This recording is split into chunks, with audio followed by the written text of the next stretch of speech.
Hello everyone. Before we start, make sure to like and subscribe to the channel. And leave a comment with where you're from and what time you're watching. That way, YouTube will keep showing you stories just like this one. Now, let's begin. January in northern Minnesota means one thing to folks like me: ice fishing season. My buddies from the warehouse where I load trucks had been talking about Lake Winnebagoshish for weeks, planning a group trip that kept getting postponed. But that Saturday morning, after my divorce papers finally came through, 10 years of marriage reduced to a manila envelope, I decided I needed to go alone.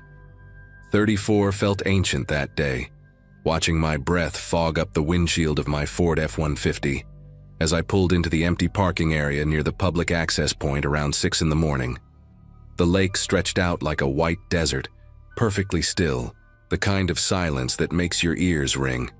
I had been ice fishing since my father first took me out when I was 7 years old, so I knew what I was doing. At least, I thought I did. The forecast had promised clear skies and temperatures hovering around 15 degrees, cold, but manageable for a full day on the ice. I hauled my portable shanty, my auger, and my bucket of gear about 300 yards out from shore, past the clusters of permanent fish houses that dotted the area closer to land. I wanted solitude, needed it really, and the spot I chose sat isolated near a point where the walleye liked to congregate in the deeper water. By 7:30, I had drilled my holes, set up my shelter, and dropped my first line. The ice beneath my feet felt solid, maybe 10 inches thick based on the shavings from the auger. I remember thinking how therapeutic it was out there, just me in the cold and the rhythmic bobbing of my rod tip. No lawyers, no arguments about who gets the house, no watching my wife, ex-wife now, pack her things into boxes. Just ice, water, and fish. Around 11, the wind started picking up from the northwest. Nothing alarming at first, just steady gusts that made my shanty walls ripple and snap. I stepped outside to check on my tip-ups, those little flag rigs I had set about 20 yards away in a scattered pattern. The sky had changed while I was inside, gone from that crisp winter blue to a pale gray that seemed to press down on everything. I noticed the permanent fish houses in the distance looked smaller somehow, farther away than I remembered.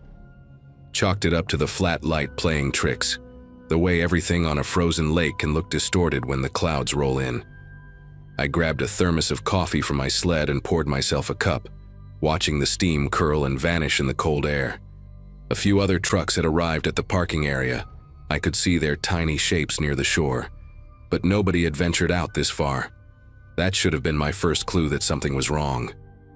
I was reeling in a small perch, maybe 6 inches long, when I heard it.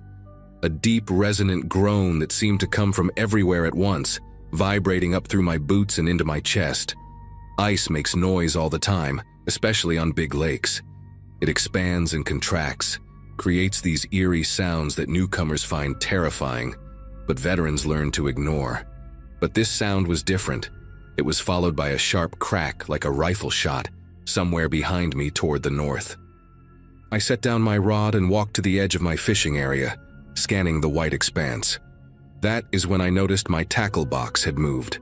Not fallen over, not knocked by wind. It had slid about 3 feet to my left, leaving a faint scrape mark on the ice surface. I stood there staring at it, my brain trying to process what I was seeing. Then I felt it beneath my boots, a subtle sickening tilt, like standing on a boat that had just caught a wave. I dropped to my knees and pressed my bare palm against the ice, feeling for movement. The surface was wet, slick with a thin film of water that had not been there an hour ago. My heart started hammering as I scrambled toward the direction of shore, or what I thought was shore. That is when I saw it clearly for the first time. A jagged black line cutting across the white maybe 40 feet ahead of me, stretching in both directions as far as I could see. Open water. The crack had separated my section of ice from the main sheet, and the wind was pushing me, pushing the entire frozen platform I stood on, slowly but steadily toward the center of Lake Winnebagoshish. I ran back to my shanty and grabbed my phone from my jacket pocket. No signal. Of course no signal. I was in the middle of nowhere, Minnesota, and the nearest cell tower was probably 15 miles away. I tried anyway, holding the phone up toward the gray sky like that would somehow help, watching those empty bars mock me while the ice beneath my feet continued its slow, terrible drift. The gap of open water was widening. What had been maybe 3 feet across when I first spotted, it was now closer to 8 or 10, the dark water churning with small chunks of broken ice. I thought about jumping it, making a run and leaping across before it got any wider. But the edge of my ice floe was jagged and unstable, pieces crumbling off into the water even as I watched. One wrong step, one miscalculation, and I would plunge into 30-degree water wearing heavy winter gear. Hypothermia would set in within minutes. I had read somewhere that you have about 10 minutes of meaningful movement in water, that cold before your muscles stop responding, and maybe an hour before your core temperature drops enough to kill you. The shore looked impossibly far now, a thin dark line on the horizon interrupted by the colorful dots of those fish houses I had passed earlier. I screamed for help, cupping my hands around my mouth and shouting until my throat burned. The wind swallowed every sound, carrying my voice away into nothing. I forced myself to stop panicking and think. My father had taught me that panic kills faster than cold ever could, that your brain is your best survival tool if you keep it working. I took inventory of what I had. The portable shanty, my auger, a sled with fishing gear, about 50 feet of rope, a small propane heater, some hand warmers, a half-eaten sandwich, and the thermos of coffee that was now barely lukewarm. No flares, no emergency beacon, nothing designed for this exact nightmare scenario. The ice floe I stood on was roughly the size of a basketball court, maybe a little bigger, and I could feel it rotating slowly as the wind and current fought over which direction to push it. I checked my watch, 12:47 in the afternoon. Sunset would come around 5, and after that the temperature would plummet from uncomfortable to deadly. I had maybe 4 hours to figure something out before darkness made everything worse. The gray clouds overhead had thickened, and I caught the smell of snow in the air, that particular metallic scent that anyone who has lived through northern winters learns to recognize. I decided my best chance was to make myself visible. I collapsed the shanty and spread the bright orange fabric flat on the ice, weighing down the corners with my tackle box, the auger, and chunks of ice I stomped loose from the edge. From the air, it might look like a distress signal. From shore, if anyone was watching through binoculars, they might notice something wrong. I kept checking my phone obsessively, walking to different spots on the floe hoping to catch a single bar of signal, but the screen stayed empty. The water gap between me and the main ice sheet was now at least 30 feet wide, a river of black that seemed to pulse with malevolent energy. I could see that the ice I stood on was not uniform. Some sections were thick and white, others darker and thinner where the current had worn them down from beneath. I started mapping the safe zones in my head, staying near the center where the ice felt most solid, avoiding the edges where cracks spiderwebbed out with every gust of wind. Around 2 in the afternoon, the first piece broke off. I heard it before I saw it, a grinding, tearing sound like bones snapping. And then a chunk the size of a dining room table simply tilted and slid into the water on the north side of the floe. I watched it bob for a moment before the current pulled it under, gone in seconds. My territory was shrinking. I moved everything toward the center, piling my gear into a tight cluster around me, and lit the propane heater even though I knew I should save the fuel. My fingers had gone numb inside my gloves, and I needed to keep my core temperature up if I was going to survive long enough for someone to notice I was missing. The problem was that nobody would notice. My coworkers thought I was sulking at home after the divorce. My ex-wife certainly was not going to check on me. My parents lived in Florida now, retired, and we only talked on Sundays. I had told no one where I was going, had not filed any kind of trip plan, had just driven out here in a fog of self-pity and dropped myself into the middle of a frozen lake like an idiot. The snow started falling around 2:30, fat wet flakes that cut visibility down to maybe 100 yards. I could no longer see the shore at all, just white in every direction, the sky and the ice merging into a featureless void. The floe had drifted far enough that the water gap was now impossible to gauge. It could have been 50 feet or 500. I huddled next to the heater, wrapped in the collapsed shanty fabric for extra insulation, and tried to calculate my odds. Even if someone noticed my truck in the parking lot by nightfall, they would not know where to look. The lake covered over 60,000 acres, and I could be anywhere on it by now. Search and rescue would need boats, maybe helicopters, and in this weather they might not even be able to launch until morning. I thought about my father. How disappointed he would be if he knew I had gotten myself into this situation through carelessness. He had always said the lake does not forgive mistakes, that you have to respect it every single time you step onto the ice. I had not respected it today. I had been too wrapped up in my own misery to pay attention to the warning signs that must have been there all along. The light was fading when I heard the engine. At first, I thought I was hallucinating, my desperate brain inventing sounds to give me hope. But it grew louder, a distinct mechanical whine cutting through the wind, and I scrambled to my feet so fast I nearly slipped on the wet ice. I grabbed the orange shanty fabric and started waving it over my head, screaming words that made no sense. Just noise, just anything to be heard. Through the snow, I saw it, a single headlight bouncing across the frozen surface, an airboat moving fast from the southeast. Someone had seen my truck, or maybe spotted the orange fabric before the snow got too heavy, or maybe it was just pure dumb luck that a conservation officer was doing a routine patrol. The boat circled wide around my shrinking island of ice, the pilot assessing the situation. And then a voice crackled through a loudspeaker telling me to stay calm, stay centered, do not move toward the edge. They threw a rope on the third try, a thick yellow line that landed 5 feet from where I stood. I tied it around my waist with fingers that barely worked anymore, and they pulled me across the gap, dragging me over the unstable edge and through 6 feet of freezing water before hauling me onto the airboat deck like a caught fish. The officer, a woman named Colleen with a weathered face and no patience for small talk, wrapped me in thermal blankets and cranked the boat's heater to maximum. She told me I was lucky, that another hour and the flow would have broken apart completely, that hypothermia was already setting in based on how badly I was shivering. My core temperature had dropped to 94 degrees by the time we reached shore in the waiting ambulance. I spent 2 nights in the hospital in Bemidji, recovering from mild frostbite on 3 fingers and the kind of exhaustion that goes deeper than muscles. The doctors said I came within maybe 40 minutes of a very different outcome. I think about that number a lot now, 40 minutes between being here and being a body they would find when the ice melted in spring.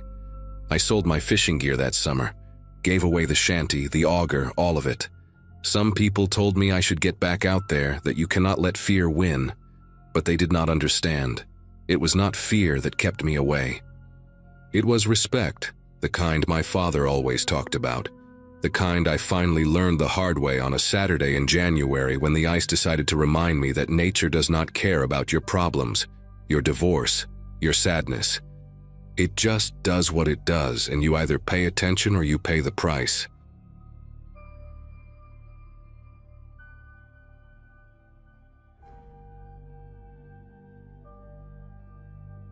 Anyone who has lived through a real blizzard knows the silence that comes with it. That heavy, muffled quiet that makes you feel buried alive even inside your own home. I had been living in my grandmother's old farmhouse in rural Wisconsin for about 8 months when the worst storm in 15 years decided to roll through. She had passed away the previous spring, leaving me the property in her will, and I took it as a sign to start over after my marriage fell apart. My high school graduating class had their 10-year reunion that same year, which should tell you roughly where I was in life. Old enough to know better, young enough to still make stupid decisions. The house sat at the end of a 2-mile private road, surrounded by nothing but frozen cornfields and dense pine forest. My nearest neighbor, an elderly farmer named Walt Hubbard, lived so far away that I could scream at the top of my lungs and nobody would ever hear me. That thought had never bothered me before. The isolation was the whole point. I wanted to disappear for a while, to figure out who I was without a husband defining my every move. But when the National Weather Service issued a severe blizzard warning that Monday morning, predicting up to 3 feet of snow and dangerous wind chills, I started to feel the weight of just how alone I really was. I spent that morning making sure I was prepared for the worst. The pantry was stocked with canned goods, pasta, rice, and enough bottled water to last a month. I had filled the bathtub as a backup water supply, a trick my grandmother taught me when I was a girl visiting her during winter breaks. The wood stove in the living room was my primary heat source, and I had been splitting and stacking firewood since October, so I knew I could stay warm even if the power went out for a week. By early afternoon, the sky had turned that sickly greenish-gray color that always precedes something bad, and the first flakes started drifting down around 2. Within 3 hours, I could barely see the old tool shed that stood about 40 yards from the back of the house, just a dark smudge in a world that had gone completely white.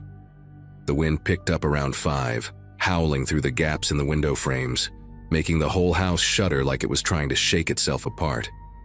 I made myself a simple dinner of tomato soup and grilled cheese, ate it curled up on the couch by the fire, and tried to convince myself that everything was fine. I was safe. I was prepared. Nothing could touch me out here.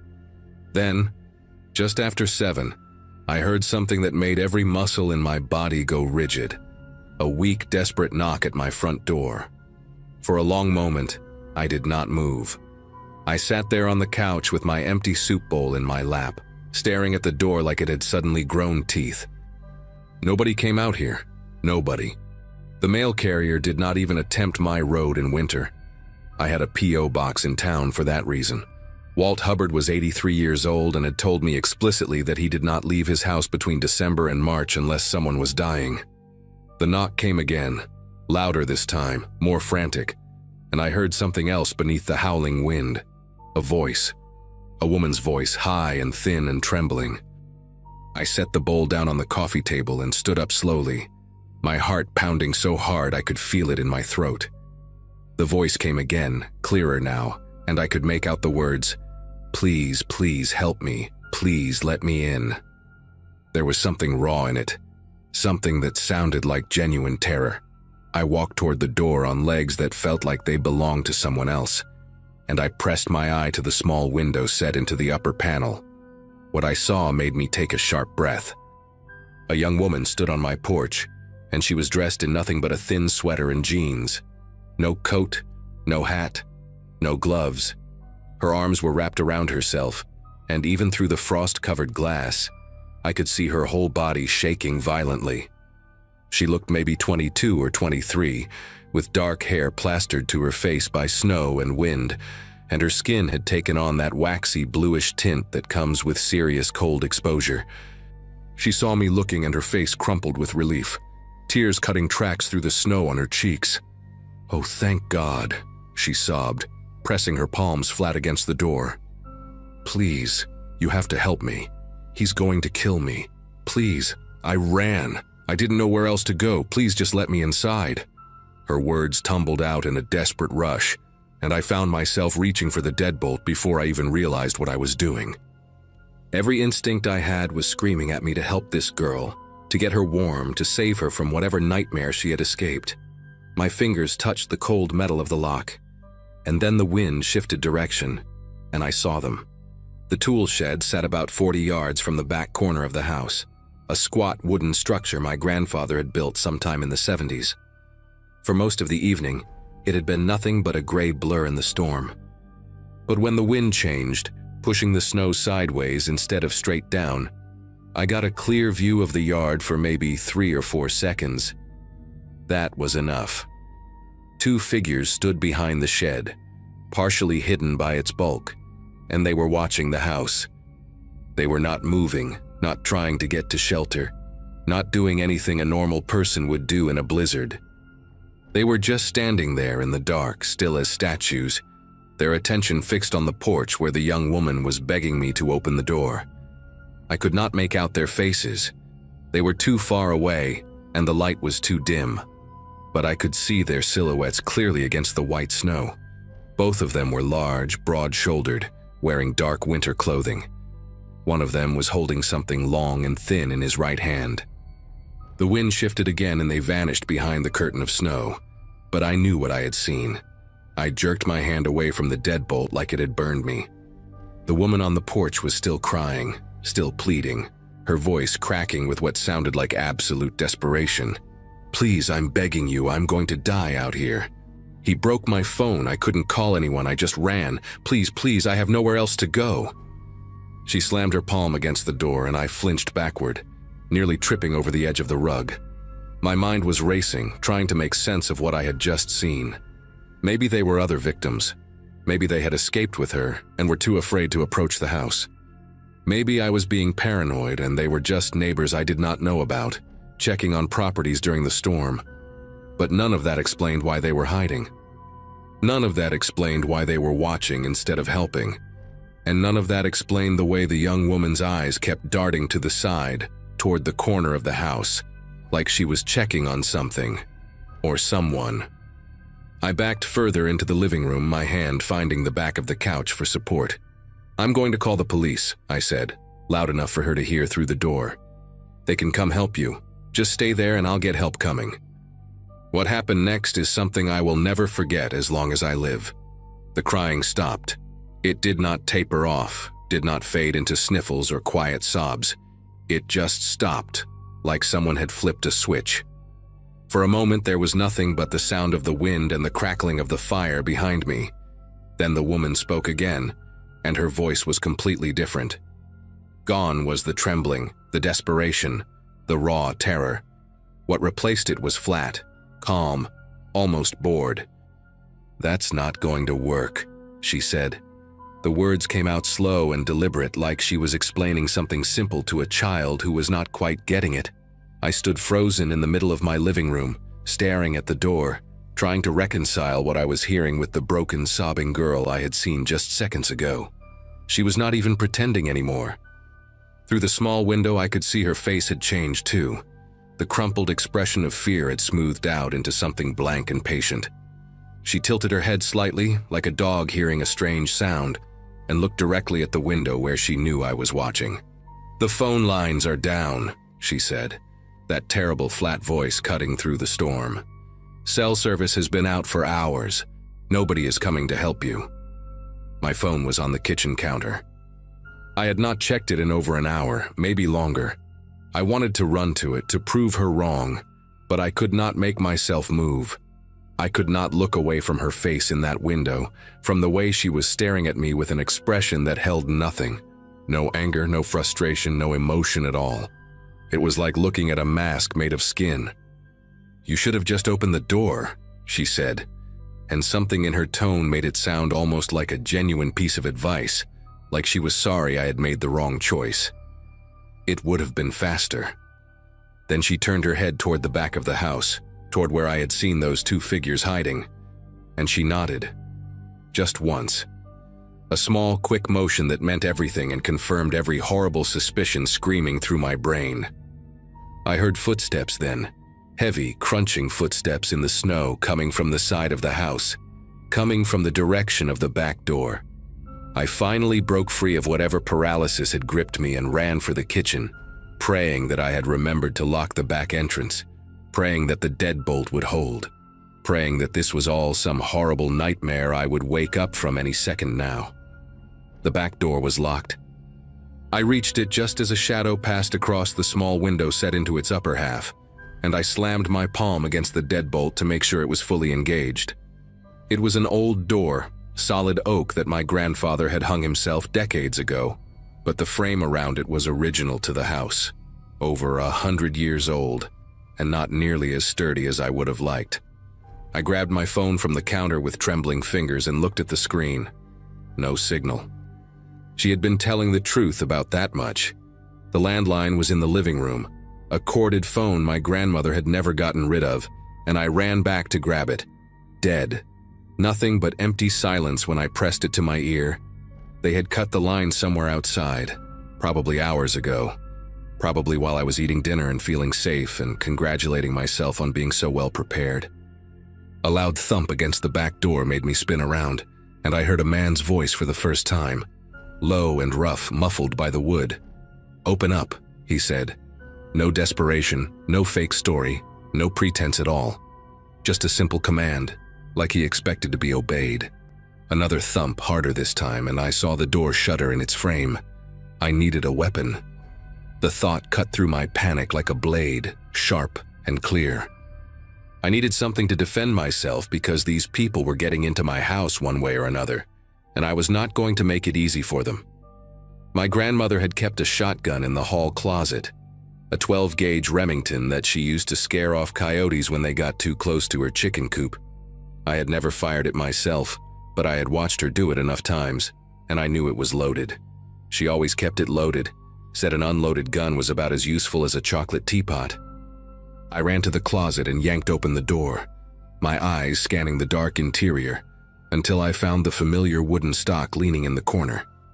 I grabbed it, checked that the safety was off the way I had seen her do 100 times, and positioned myself in the hallway where I could see both the front and back doors.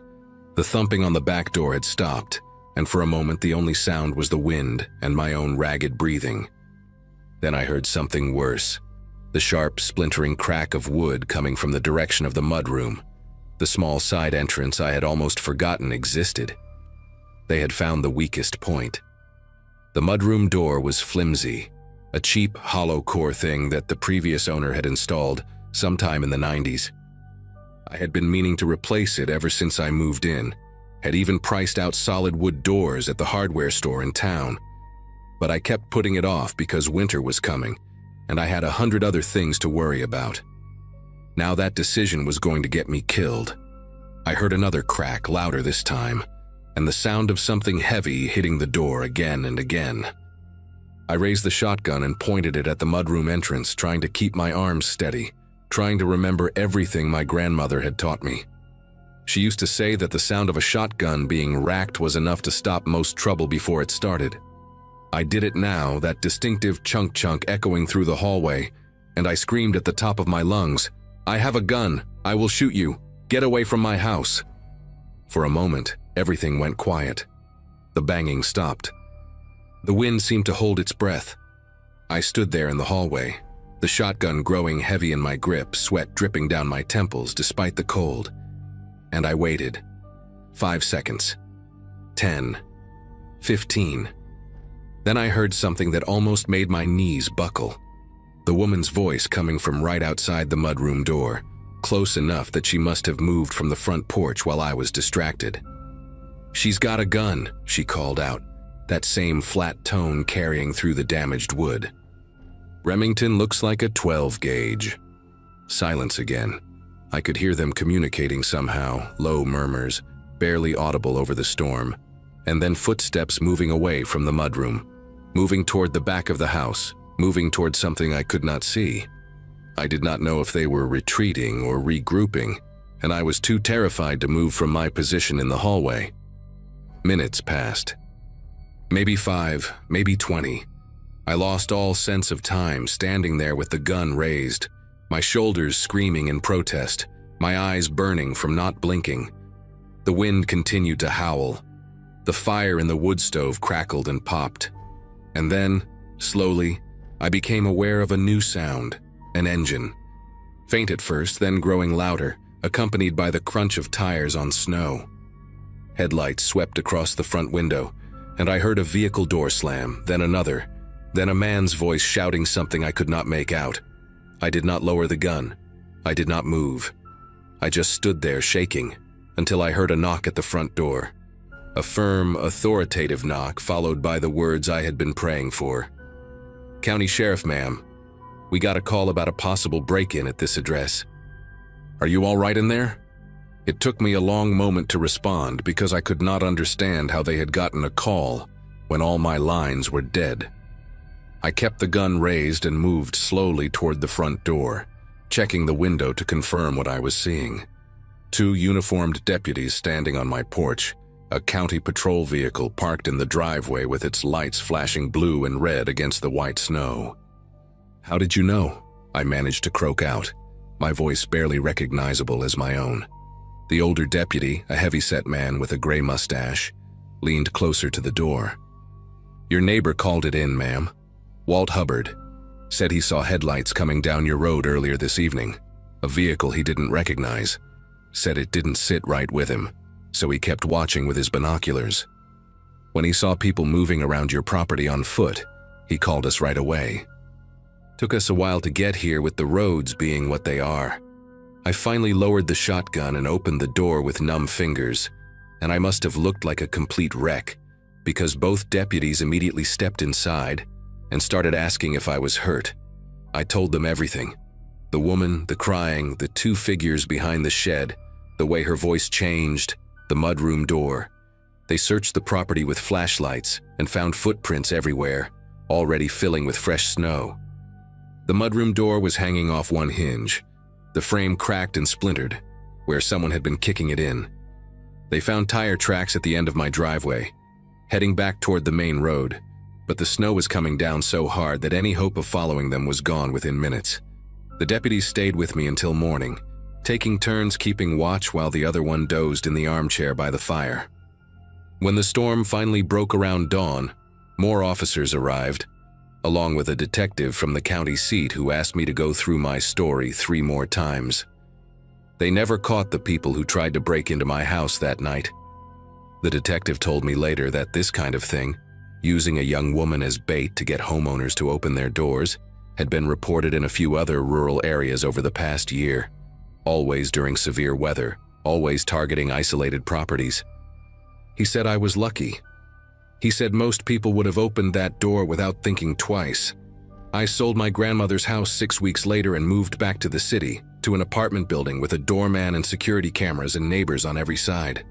Some nights I still dream about that woman's face in the window, the way it changed from desperate to empty in the span of a single breath. And I think about Walt Hubbard, 83 years old and watching the road with his binoculars during a blizzard, calling the sheriff because something just did not look right. I sent him a bottle of good whiskey and a thank you card before I left town. I do not know if he understood that he saved my life that night, but I will never forget it. I will never forget any of it.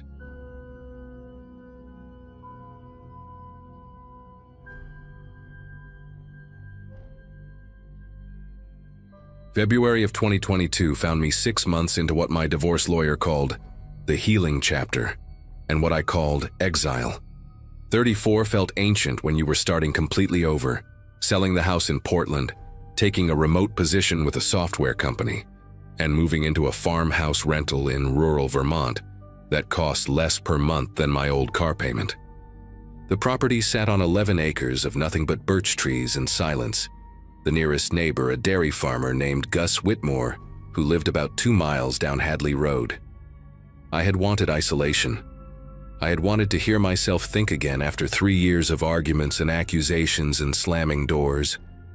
My golden retriever, Penny, was the only company I needed, or so I told myself during those long winter nights when the wind screamed through the valley and the old radiators clanked like someone was trapped inside them. I had grown used to the sounds of that house, the way the floorboards groaned when the temperature dropped, the way ice would crack and pop against the windows like knuckles tapping glass. I thought I understood that place. I thought I knew every noise it could make. Wednesday started like any other day that week. Gray sky, coffee that never got hot enough, and a work call at 9 where my camera stayed off because I had not brushed my hair in 2 days. The weather report mentioned a storm rolling in from Canada. Nothing unusual for February in that part of the country, so I made sure I had enough firewood stacked on the porch and checked that the generator had fuel.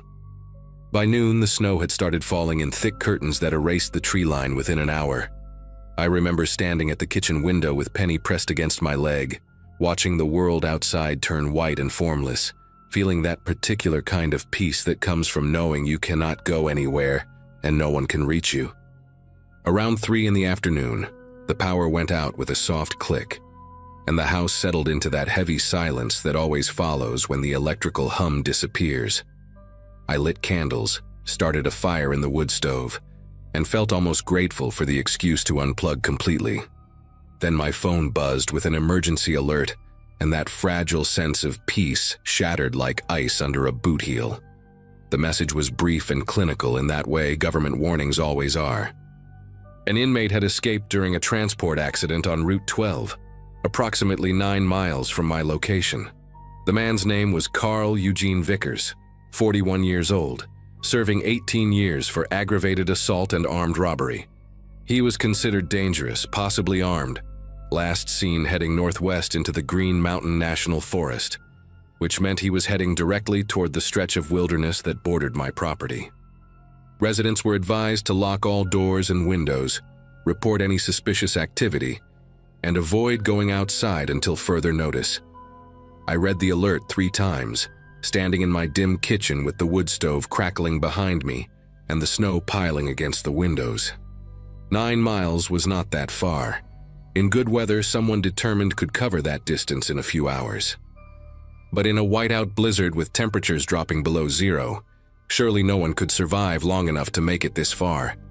That is what I told myself as I double-checked the deadbolt on the front door and wedged a chair under the handle of the back door that led to the mudroom. Surely the cold would stop him before anything else could. I tried to keep busy as the afternoon bled into evening. I fed Penny, heated soup on the wood stove, and read by candlelight while the storm howled outside like something wounded and furious. Every few minutes I would check my phone for updates, but the signal was weak and getting weaker, the screen showing one flickering bar that disappeared entirely by 6. The isolation that had felt like freedom that morning now pressed against me from all sides, heavy and suffocating. I found myself listening to the house in a way I never had before, cataloging each creak and groan, trying to separate the familiar sounds from anything that might be new. The wind threw snow against the north-facing windows in waves, and sometimes I could swear I heard footsteps on the porch beneath that noise, a rhythmic crunching that would start and start again.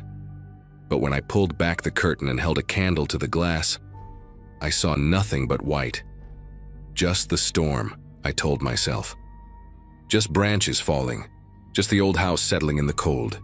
Penny lay by the wood stove with her head on her paws, watching me pace with those calm brown eyes, and I remember thinking that if she was not worried, then I should not be either. That changed around 9. I had just added another log to the fire and was settling into the armchair with a blanket when Penny lifted her head suddenly, ears pricked forward, body going rigid in that way dogs do when they hear something humans cannot. She stared at the floor, not at the door or the windows, but at the floor, specifically at the old heating vent near the baseboard where the previous owners had installed some kind of grated cover. A low growl started in her throat, so quiet at first that I thought I was imagining it, then building into something I had never heard from her before. Penny was the gentlest dog I had ever owned, the kind who greeted strangers with a wagging tail, and had never shown aggression toward anything except the vacuum cleaner. But now she was growling at that vent with her lips pulled back from her teeth, hackles raised along her spine like a ridge of dark fur. I sat frozen in the chair, watching her, my heart suddenly pounding so hard I could feel it in my temples. She would not look away from that vent. And then, beneath the sound of the wind and the crackling fire, I heard it too. A scraping noise, faint but unmistakable, coming from somewhere below the house. The farmhouse had a basement that I never used. The previous tenant had warned me about it when I signed the lease, said the stairs were rotted and the space was prone to flooding in the spring. I had gone down there exactly once in those first weeks after moving in, and found nothing but crumbling stone walls, a dirt floor, and the kind of darkness that seemed to swallow my flashlight beam whole. There were 2 ways in, an interior door in the hallway that I kept padlocked from my side, and a set of exterior cellar doors on the east side of the house that opened outward from ground level. Those cellar doors had a heavy iron latch on the inside, plus a security grate that the landlord had installed years ago after a break-in at another property he owned. I had checked that grate when I moved in, tugged on it to make sure it was solid, and then mostly forgotten it existed. But now, sitting in my candlelit living room with my dog growling at the floor, I thought about that basement with a clarity that bordered on panic. I thought about how the exterior doors were buried under snow. I thought about how the interior door was only 15 feet down the hallway from where I sat. And I thought about the sound I had just heard. That scraping, like something being dragged across stone. I did not sleep that night. Every time I closed my eyes, Penny would growl again, and I would snap back to full alertness, straining to hear whatever she was hearing. The sounds from the basement came and went in irregular intervals, sometimes silence for 20 or 30 minutes, Then a sudden thump or scrape that made both of us jump. Around midnight, I heard something new, a metallic clinking, rhythmic and deliberate, like someone tapping a wrench against iron bars. I knew exactly what that sound was. It was the security grate. Someone was down there, testing the grate, trying to find a weakness in the metal. I grabbed my phone and tried to dial 911, but the screen just showed no service in that cruel little font, and I wanted to scream at it, wanted to throw it against the wall. The landline was dead too. The storm must have taken down the lines along with the power. I was completely cut off, alone in this house with my dog and a locked door and whatever was making those sounds 15 feet away. I thought about running, just grabbing Penny and bolting out the front door into the blizzard. But the snow was piled 3 feet high against the porch and the temperature had dropped to -15. I would freeze to death before I made it halfway to Gus Whitmore's farm. So I waited. I sat in that armchair with a kitchen knife across my lap and a cast iron skillet within arm's reach, watching the hallway, watching Penny, listening to the sounds from below. The clinking continued for what felt like hours, sometimes fast and frantic, sometimes slow and methodical. I tried to picture what was happening down there. A man in the dark, hands numb from cold, working at the bolts that held the grate in place, desperate to get inside where it was warm. The image was so vivid I could almost see him, could almost smell the sweat and fear and frozen desperation. Every few minutes, Penny would look at me with those worried eyes, and I would whisper to her that it was okay, that we were safe, that the grate would hold. But I did not believe it. The sounds kept coming, metal on metal, and around 3 in the morning I heard a new noise, a groan of protest like something giving way under pressure. I gripped the knife so hard my knuckles ached. The groaning stopped. Then silence. Then nothing but the wind and the fire and my own ragged breathing for the rest of the night.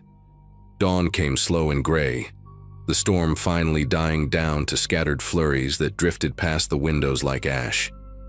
I had not moved from the armchair in 8 hours, and my body ached in places I did not know could ache. My neck, my shoulders, the small of my back where tension had coiled like a fist. Penny had fallen asleep sometime around 5, curled into a tight ball at my feet, but I could not bring myself to close my eyes. When the first real light crept through the curtains, I forced myself to stand, joints popping, legs unsteady beneath me. I needed to see.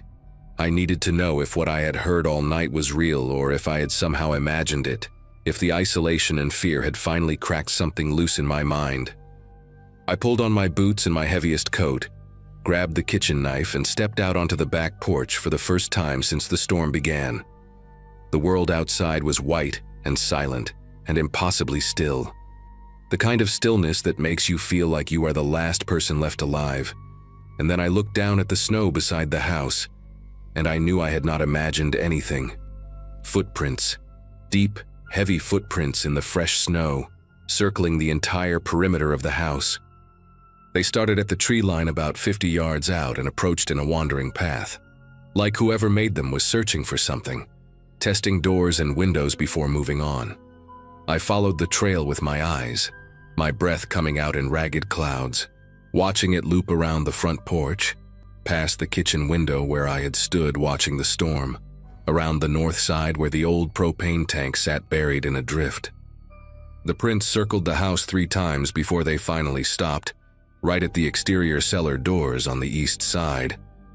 I walked over to that spot, moving slowly, the knife clutched in my frozen fingers. The cellar doors were almost completely buried under snow, but someone had dug them out. I could see the disturbed snow, the gouges in the ice where hands had clawed at the frozen ground. The doors themselves were still closed, the iron latch still in place from what I could see. But the footprints did not lead away. They stopped at those doors and simply ended, as if whoever made them had melted into the earth or been swallowed by the basement below. I ran. I did not think, did not plan, just grabbed Penny and my car keys and plowed through the snow to my Subaru, which sat buried up to its wheel wells in the driveway. It took me 15 minutes of frantic digging with my bare hands to clear enough snow to get the door open. Another 10 to rock the car free from the drift that held it. My fingers were numb and bleeding by the time I finally got the engine started. But I did not care. I drove straight to Gus Whitmore's farm, fishtailing down Hadley Road at speeds that should have put me in a ditch, and pounded on his door until he answered in his bathrobe with a shotgun in his hands. I must have looked insane, wild-eyed, shaking, blood on my hands from the ice cuts, words tumbling out of me so fast I could barely understand them myself. But Gus just listened, nodded once, and called the county sheriff on his landline while his wife Eleanor wrapped me in a blanket and pressed a mug of hot coffee into my frozen hands. The deputies arrived within the hour, 2 young men who looked barely old enough to shave, and I led them back to my property to show them what I had found. They searched the woods behind my house for 3 hours. I watched from the kitchen window, Penny pressed against my side as they trudged through the snow with their flashlights and their radios, calling out to each other in voices I could not quite hear. They found more footprints in the tree line, signs of a makeshift shelter someone had built from fallen branches about a quarter mile into the forest. They found a torn piece of orange fabric caught on a bramble, the same orange as a prison jumpsuit, but they never checked under the house. I told them about the sounds, about the security grate, about the footprints that ended at the cellar doors and never came back out. They nodded politely and said they would look into it, but I saw the way they glanced at each other, saw the look that passed between them. Just a scared woman living alone, that look said. Probably imagined half of it. They left around noon with promises to patrol the area, and I stood in my driveway watching their cruiser disappear down Hadley Road, feeling more alone than I had ever felt in my life. I did not stay in that house another night. I packed a bag, loaded Penny into the car, and drove to a motel in Burlington where I stayed for the next week, jumping at every sound, sleeping with the lights on. I called my landlord and told him I was breaking my lease, told him he could keep the deposit, told him I did not care about the money. He argued at first, threatened legal action, but when I explained what had happened, the storm, the fugitive, the sounds in the basement, his voice changed. He went quiet for a long moment, then said he would send someone to check the property. 3 days later, he called me back. His voice was different now, strained and hollow, like a man who had seen something he could not explain. They had found the security grate bent outward from the inside, 2 of the bolts sheared clean off. They had found scratches on the interior basement door, deep gouges in the old wood where someone had tried to claw their way through. And in the far corner of the basement, beneath a pile of old tarps and rotted insulation, they had found a makeshift nest, empty food cans, a filthy blanket, and a sharpened piece of metal that looked like it had been fashioned from part of the grate itself. Someone had been living down there. For how long, no one could say. Carl Eugene Vickers was captured 6 days after the storm, nearly 40 miles north of my property, suffering from severe frostbite and hypothermia. The news said he had been hiding in an abandoned hunting cabin, that he claimed he had been there the whole time since his escape. Maybe that was true. Maybe there was someone else in those woods that night. Some other desperate person who found my basement and spent hours trying to break through to where I sat, waiting with my knife. I tell myself that sometimes, when I wake up at 3 in the morning and cannot fall back asleep, I tell myself it was not him, that it was just some homeless person seeking shelter, that I was never really in danger. But I remember the way Penny growled at that vent. I remember the sound of metal scraping against metal in the darkness below my feet. And I remember those footprints in the snow, the ones that circled my house 3 times before stopping at the cellar doors and never coming back out. I live in an apartment now, 3rd floor, no basement, no attic, no crawl space. Penny still sleeps at the foot of my bed, and sometimes, late at night, I catch her staring at the heating vent near the baseboard. When she does that, I do not sleep. I just sit there in the dark, listening, waiting for a sound that I pray will never come again.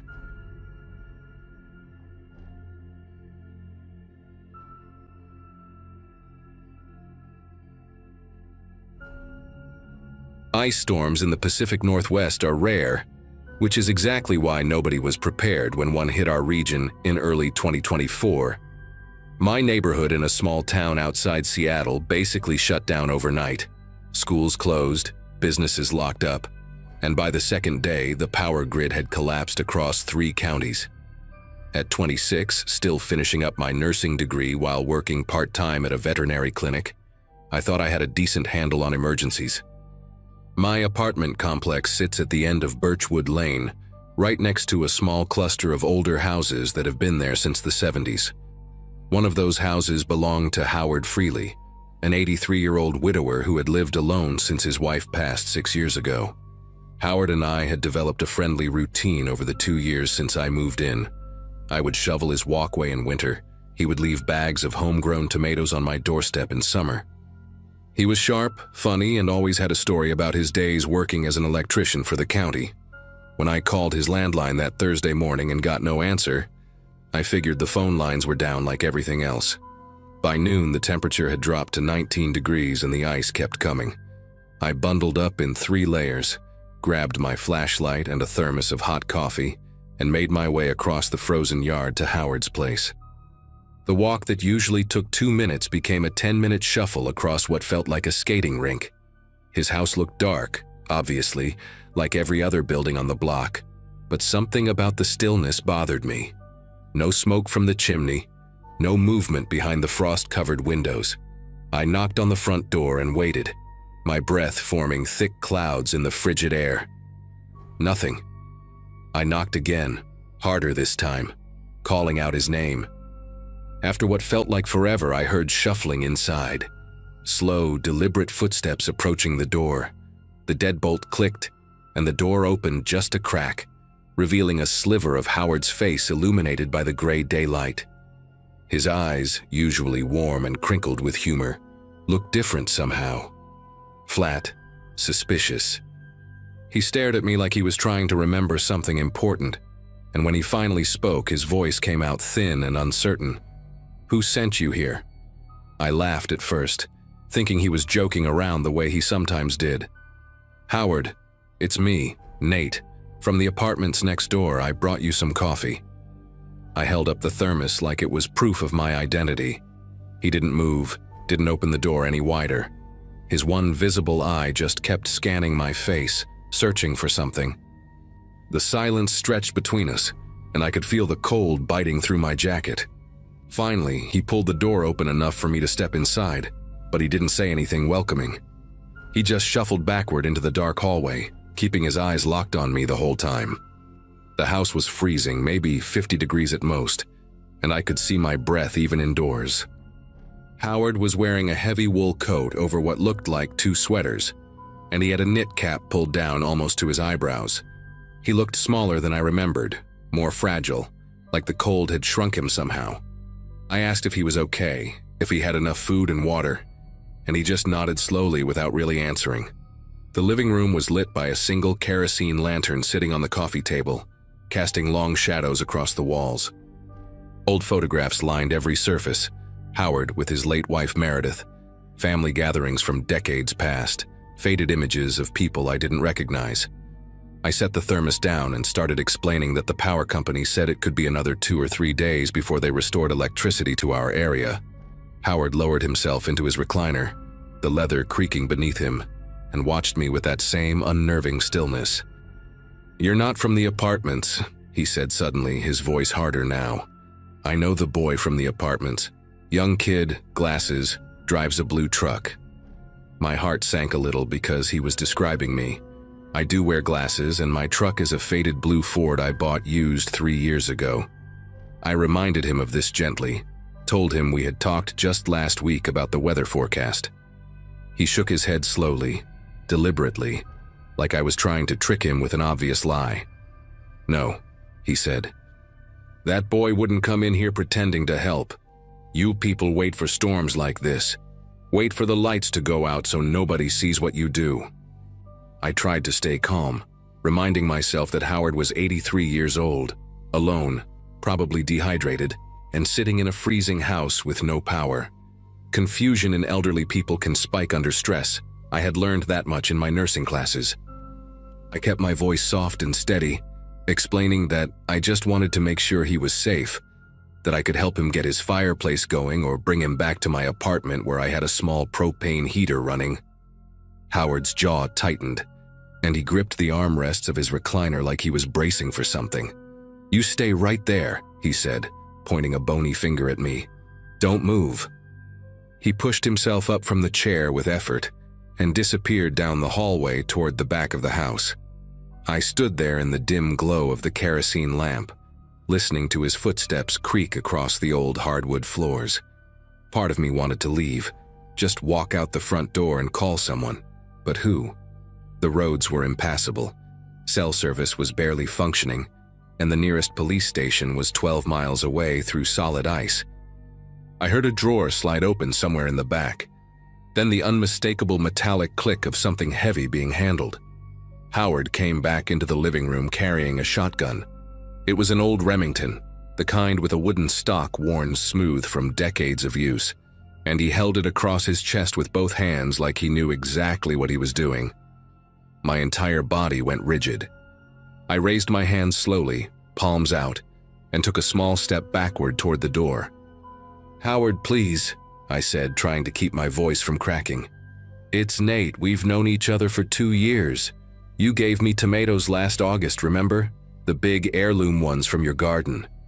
He didn't lower the gun. His eyes were locked on mine, and in the flickering lantern light I could see something terrible swimming behind them. Not anger exactly, but fear. Deep, irrational, consuming fear. "I know what you're here for," he whispered. "Same thing they all want. You think because I'm old, because I'm alone, you can just walk in and take everything. But I've been ready. I've been ready for years." The barrel of the shotgun drifted slightly toward my chest, and I realized with sickening clarity that I could not simply walk out of this house. Outside, I could hear the wind picking up again, ice pellets rattling against the windows like handfuls of thrown gravel. The gray light coming through the curtains was already fading, and I knew that in another hour it would be completely dark. I thought about my options, running through them one by one in my head while trying to keep my breathing steady. If I bolted for the door, Howard might shoot. His hands looked steady enough, and at this range he wouldn't miss. If I tried to reason with him, I might just make things worse, feed into whatever delusion had taken hold of his mind. The temperature in the room seemed to drop another few degrees, and I noticed my fingers were going numb. Howard gestured with the shotgun toward the couch against the far wall. "Sit down," he ordered. "Sit down and keep your hands where I can see them." I did what he said, lowering myself onto the cold cushions slowly, never taking my eyes off the gun. He remained standing near his recliner, the weapon still trained on me, and for a long moment, neither of us spoke. The kerosene lamp flickered, sending shadows dancing across his weathered face, and I tried desperately to find some trace of the Howard I knew, the man who had helped me jumpstart my truck last winter, who had told me stories about building his house with his own hands back in 1978. "Howard," I said carefully, keeping my voice as gentle as I could manage, "when did you last eat something? When did you last drink water?" He blinked at me, and for just a second I saw confusion flicker across his features. Not the paranoid suspicion, but genuine uncertainty. "I had coffee this morning," he said, though his voice wavered like he wasn't entirely sure. "Meredith made it before she left for the store." My chest tightened at that. Meredith had been dead for 6 years. I didn't correct him, didn't want to risk triggering something worse, but now I understood what I was dealing with more clearly. Dehydration, hypothermia, isolation. Any one of those could cause cognitive decline in someone his age, but all three together could create a perfect storm of confusion and paranoia. The Howard standing in front of me with a loaded shotgun wasn't evil or dangerous by nature. He was terrified, lost in some fractured version of reality where his dead wife was still alive, and strangers were coming to rob him in the dark. But understanding that didn't make the gun any less real, didn't make my situation any less desperate. I needed to keep him talking, keep him calm, and somehow find a way to either get that weapon away from him or get myself out of this house before something irreversible happened. I decided to try a different approach, Instead of insisting on who I was, I would step into his world, try to meet him where his mind had taken him. "You're right to be careful," I said slowly, keeping my hands visible on my knees. "There are bad people out there, people who take advantage of situations like this." Howard's grip on the shotgun loosened just a fraction, and he tilted his head slightly, listening. "But I'm not one of them. I'm just a neighbor who was worried about you." Meredith would want someone checking in on you, wouldn't she? At the mention of his wife's name, something shifted in his expression. The hardness around his eyes softened, and for a moment he looked almost lost, like a child trying to remember something important. "Meredith worries too much," he muttered, more to himself than to me. "Always telling me to be careful, to lock the doors, to keep the gun loaded." He lowered the barrel slightly, pointing it more toward the floor than at my chest. I felt a tiny spark of hope flicker in my gut. The kerosene lamp sputtered, the flame dancing wildly before settling again, and in that wavering light I saw tears forming in the corners of Howard's eyes. "She hasn't come back yet," he said, his voice cracking. "She went to the store hours ago. The roads must be bad." I swallowed hard, trying to figure out how to navigate this moment without shattering his fragile state. Part of me wanted to tell him the truth, that Meredith was gone, that she had been gone for years, that he was living in a memory that no longer existed. But I knew that could break him completely, could send him spiraling into something even more dangerous. So instead, I nodded gently and said, "The roads are really bad, Howard. She's probably waiting it out somewhere safe. She'll be back when the storm passes." He seemed to accept this, his shoulders dropping slightly as some of the tension left his body. But he didn't put the gun down. He shuffled over to the window, pulling back the frost-covered curtain with one hand while keeping the Remington clutched in the other. Outside, the world had become a solid sheet of white and gray, ice coating every surface, the sky heavy with clouds that promised more to come. "I don't like this," he whispered. "I don't like any of this." Neither did I. My phone was in my pocket, but I had checked it before coming over. 2% battery and no signal. Even if I could call for help, no one was coming through that ice. The next hour passed in a kind of surreal standoff. Howard wouldn't let me leave, but he also wouldn't put the gun down. He sat in his recliner with the Remington across his lap, watching me with that mixture of suspicion and confusion that had become his default expression. I stayed on the couch, my hands visible at all times, talking to him in slow, careful sentences about nothing in particular. The weather, the neighborhood, stories about the veterinary clinic where I worked. Sometimes he would respond, offering fragments of memories that jumped between decades without warning. One minute he was telling me about wiring a house in 1982, the next he was asking if I had seen his daughter lately. I didn't know Howard had a daughter. He had never mentioned her in the 2 years I'd known him. When I asked her name, he went quiet for a long time before whispering, "Lorraine," and something about the way he said it made me think they hadn't spoken in years. The darkness outside had become complete now, the windows nothing but black mirrors reflecting the dim glow of the kerosene lamp. The temperature inside the house had dropped into the low 40s, and I could see my breath with every exhale. I asked Howard if I could light a fire in the fireplace, and he shook his head sharply, saying that the chimney hadn't been cleaned and we would die from the smoke. Around 8 o'clock, Howard's energy seemed to collapse all at once. His eyelids grew heavy, his head began to droop, and the shotgun slipped sideways in his grip. I watched him carefully, barely breathing, waiting for the moment when I might be able to move. His chin touched his chest, and for a few seconds I thought he had fallen asleep completely. I shifted my weight forward on the couch, preparing to stand, to cross the room and gently take the weapon from his hands. But the moment I moved, his eyes snapped open with startling clarity, and the barrel swung back toward me. "Don't," he said, his voice suddenly sharp and lucid. "I know what you're doing.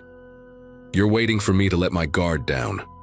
My heart hammered against my ribs as I eased back into the cushions, raising my hands again in surrender. "I'm not going anywhere, Howard, I promise." He stared at me for a long moment, that terrible fear swimming in his eyes again. and then his expression crumpled into something that looked almost like grief. "I'm so tired," he said, his voice breaking. "I'm so tired of being afraid all the time. I don't even remember what I'm supposed to be afraid of anymore." In that moment, I saw him clearly, not as a threat, but as a man whose mind was betraying him, who was trapped in a prison of confusion and terror that he couldn't escape. I made a decision then, one that could have gotten me killed but felt like the only right thing to do. I stood up slowly, keeping my movements deliberate and visible, and I walked toward him. Howard raised the shotgun, his finger hovering near the trigger, but I didn't stop.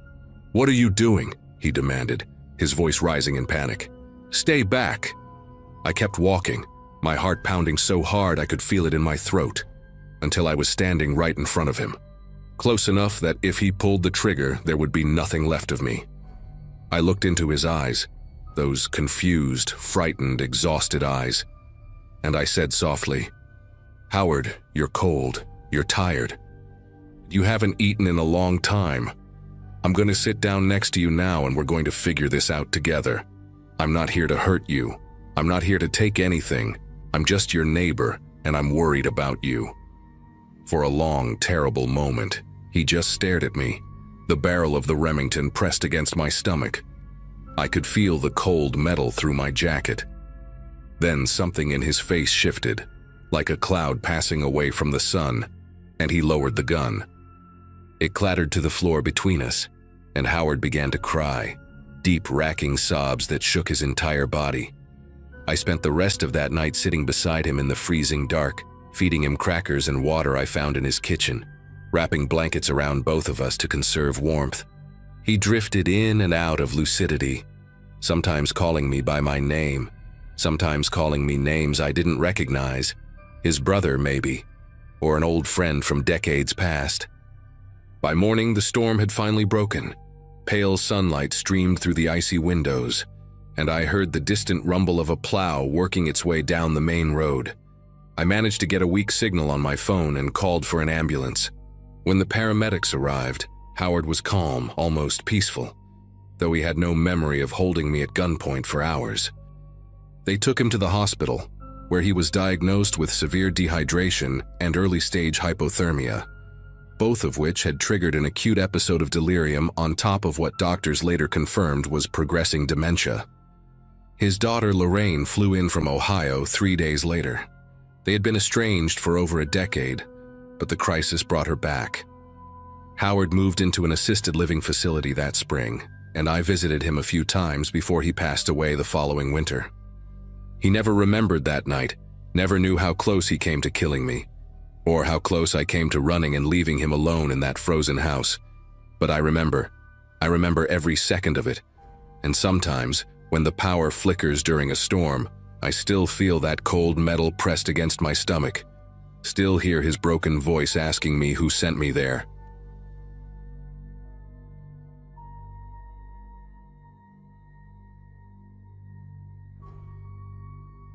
My wife Naomi and I had hiked Crescent Peak maybe 30 times since we moved to Colorado. We knew that trail, the way you know the hallway to your bathroom at night. Every root, every boulder, every switchback where the pines opened up to show the valley below. We had done it in spring when the wildflowers exploded across the meadows, in fall when the aspens turned the mountain into a wall of gold, and yes, in winter, when the snow transformed everything into this silent cathedral of white and gray. By 2024, after 6 years of marriage and countless weekends on that mountain, we considered ourselves experienced enough to handle a February hike. The forecast showed clear skies until evening, temperatures hovering around 20 degrees, wind minimal.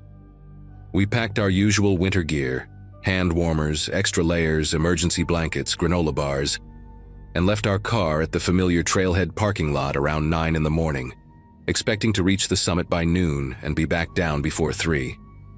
For the first 2 hours, everything went exactly as planned. Naomi walked ahead of me like she always did, her red jacket a bright beacon against the snow, her breath puffing out in little clouds that caught the morning light. We talked about normal things, her sister's pregnancy, the leak in our basement that we kept putting off fixing, whether we should finally get a dog now that we had the yard for it. The trail was packed down from other hikers, easy to follow, and we passed a few people coming down who nodded and mentioned the views from the top were spectacular today. I remember feeling this deep contentment, this sense that life was exactly as it should be. Naomi turned around at one point and smiled at me, her cheeks pink from the cold, and I thought about how lucky I was that she actually enjoyed these hikes instead of just tolerating them for my sake. We stopped at our usual spot, a flat rock overlooking a frozen creek, to drink some water and share a protein bar.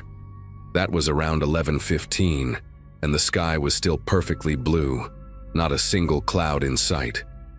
The weather changed so fast that I still have trouble believing it actually happened that way.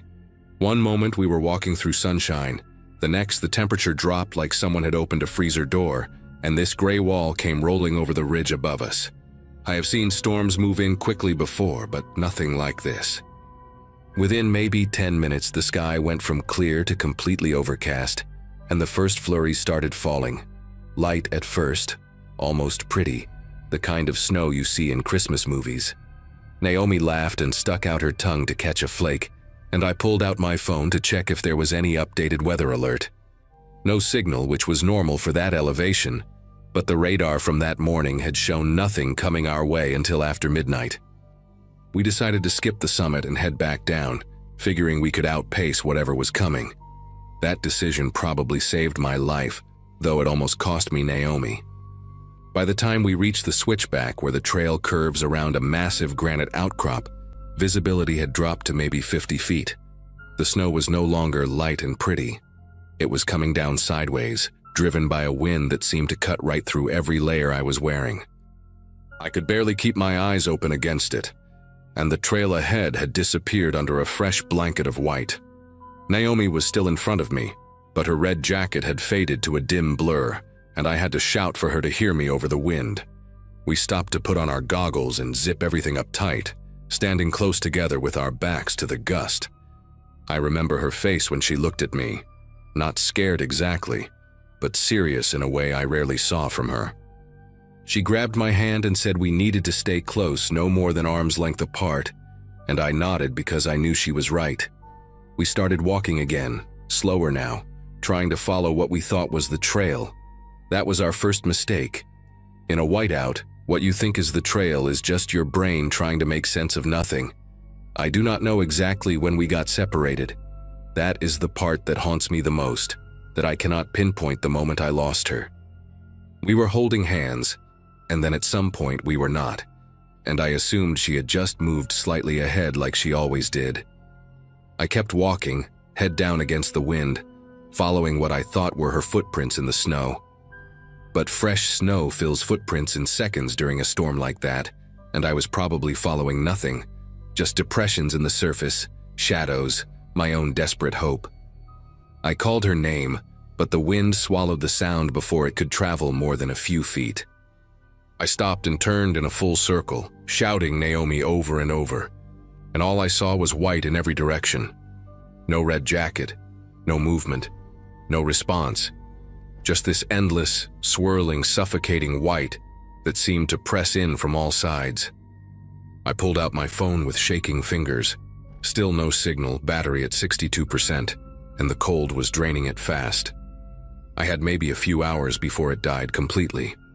The rational part of my brain told me to stay put. Every survival guide, every article I had ever read about getting lost in the wilderness said the same thing. Do not move. Stay where you are. Let rescuers find you. But Naomi was out there somewhere, possibly walking in the wrong direction, possibly hurt, and the thought of just standing still while she disappeared into that storm was unbearable. I made a decision that I will second guess for the rest of my life. I decided to retrace my steps and find her. The problem was, I had no idea which direction my steps had come from. Everything looked identical. I picked a direction that felt right, that seemed to slope downward the way the trail should, and I started walking. Every few seconds I would stop and shout her name, listening for any response, hearing nothing but wind. I walked for what felt like 20 minutes, maybe 30, and slowly I began to realize that the terrain around me did not match anything I remembered from the trail. The trees were different, thicker, older, with branches that hung low and heavy with snow. There were no trail markers, no boot prints, no sign that any human had ever walked through here before. And then I stumbled into the clearing, and everything got worse. At first I thought I had found a road, some kind of access path that might lead me back to civilization. The ground was flat and wide, cutting through the forest in a straight line, and I felt a surge of hope so intense that I almost cried. But as I walked further, I realized it was not a road at all. It was a logging track, one of those routes they carve through the forest to drag out felled trees. And it was surrounded by destruction. Stumps poked out of the snow like rotten teeth, some fresh cut with pale wood showing, others old and gray and split by weather. Heavy machinery had churned the ground into frozen ruts and ridges that the snow only partially concealed, creating a landscape that looked almost lunar in its desolation. The tracks went off in multiple directions, branching and crossing in ways that made no sense to me. I had never seen this area on any map, never heard anyone mention logging operations on this side of the mountain. I was somewhere I was not supposed to be, somewhere that did not match the terrain I had memorized over 6 years of hiking. I tried to orient myself using what little I could see. The storm had let up slightly, not stopping but thinning enough that I could make out shapes maybe 100 feet away instead of 50. The problem was that nothing I saw gave me any useful information. Mountains rose in every direction, their peaks hidden by clouds, and they all looked the same, just white slopes vanishing into gray sky. I pulled out my phone again, desperate for even one bar of signal, but there was nothing. The battery had dropped to 41%. I thought about Naomi, about how she must be looking for me too, probably making the same mistakes I was making, wandering further and further from where we had separated. If she went back to the car and called for help, they would search the trail, the route we always took. They would not think to look over here, in this unmarked section of forest that probably did not even have a name. And even if they did search here eventually, it would not be until tomorrow at the earliest, and tonight the temperature was supposed to drop to 15 below zero. I knew the math. I knew what that meant. Hypothermia would set in within hours of sunset if I could not find shelter or find my way back. I made myself stop and think, really think, instead of just reacting. Panic was the enemy now, not just the cold. I remembered something my father told me once when I was a kid, and we got turned around during a hunting trip in Wyoming. Water flows downhill, and people build things near water. If I could find a stream or creek, I could follow it down the mountain, and eventually it would lead me somewhere. The logging operation had to have an access road, a way for trucks to get in and out, and that road would connect to a real highway eventually. I closed my eyes and listened past the wind, trying to hear anything that sounded like moving water. Nothing. The world was silent except for the hiss of snow and the creak of frozen branches. I picked the logging track that seemed to head most consistently downhill and started walking, counting my steps to keep my mind focused on something other than the growing numbness in my toes. 100 steps, 200, 300. The track curved and split, and I chose the left fork because it kept going down. 400, 500. My feet were starting to feel clumsy, like they belonged to someone else, and I had to concentrate on each step to make sure I was actually lifting them high enough to clear the snow. The light was fading by the time I found the creek. I almost missed it. Just a dark line cutting through the white, barely visible under a layer of ice and snow. But the sound of water trickling somewhere beneath the surface made me stop and look closer. It was flowing, which meant it was heading somewhere, and somewhere was better than nowhere. I turned to follow it downstream, staying close to the bank but not too close, because I knew the snow could be hiding spots where the ice was thin. The temperature was dropping fast now. I could feel it in the air, this sharp edge that had not been there an hour ago, and my breath was coming out in thick clouds that froze on my beard and the edges of my hood. I checked my phone one more time, 23%, still no signal, and I took a picture of the creek in the direction I was heading, thinking that if someone found my body, at least they would know which way I had gone. That was when it really hit me, the possibility that I might actually die out here. Not as an abstract concept, but as a real and immediate thing that could happen in the next few hours. I thought about Naomi, about whether she had made it back to the car, about whether she was warm and safe and calling for help, or whether she was out here too. Somewhere in this frozen maze, as lost and scared as I was. I followed that creek for what must have been 2 miles, though it felt like 20. The banks were uneven and thick with undergrowth buried under snow, so I had to climb over fallen logs and push through branches that grabbed at my jacket like hands trying to hold me back. The cold had moved past my feet now and was creeping up my legs, this dull ache that made every step harder than the last. I kept talking to myself, out loud, just to make sure I still could, reciting song lyrics, listing the names of everyone at my office, describing what I was going to eat when I got home. Anything to keep my brain working, to fight off the fog that I knew was the first sign of serious hypothermia. The creek widened as I went, joined by smaller tributaries, and I took that as a good sign. Bigger water meant I was getting closer to the bottom of the mountain, closer to somewhere that people might actually be. And then, just as the last gray light was starting to fade into darkness, I saw something that made me want to collapse right there in the snow. A fence. A wooden fence, old and weathered, running along the far side of the creek. Fences meant property. Property meant people. People meant survival. I crossed the creek at a narrow spot where rocks broke the surface, soaking my boots in the icy water but not caring, because nothing mattered except getting to that fence. On the other side, I found a path. Not a trail, but an actual path, worn down by feet and maybe vehicles leading away from the creek through a stand of bare aspens. I followed it with the last energy I had, my legs moving on pure stubbornness, my hands so numb I could not feel them anymore. The path curved around a hill, and then I saw lights. Yellow lights, warm and glowing, coming from a small cabin maybe 300 yards ahead. I tried to run, but my body would not cooperate, so I shuffled as fast as I could, waving my arms even though no one was outside to see me. When I reached the porch, I pounded on the door with fists I could not feel, and when an old man opened it with a shotgun in his hands and suspicion on his face, I could barely get the words out. "Lost," I said. "Wife's still out there. Please help." He looked at me for a long moment, then lowered the gun and pulled me inside, and the heat from his wood stove hit me like a wall. He wrapped me in blankets and handed me a cup of something hot. I do not even remember what it was.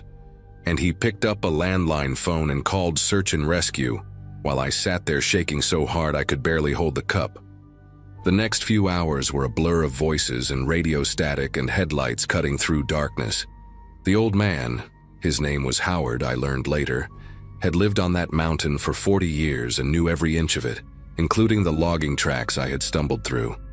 He told the rescue team exactly where I had come from based on my description, and they recalculated their search grid to include that area. I wanted to go with them, wanted to be out there looking for Naomi, but my core temperature was dangerously low and they would not let me leave the cabin. A paramedic stayed with me, monitoring my vitals, slowly warming me up with heated blankets and warm fluids. Every minute that passed felt like an hour. I kept thinking about the cold outside, about how the temperature had probably dropped below 0 by now, about how Naomi was smaller than me and would lose heat faster. I prayed to a God I was not sure I believed in, making promises I knew I would keep if he just let her be okay. Around 9:30, the radio crackled with a transmission that made everyone in the room go quiet. They had found someone. Female. Red jacket. Conscious but hypothermic. They were bringing her down. Naomi had done everything right. When she realized we had gotten separated, she had stopped moving immediately and found shelter.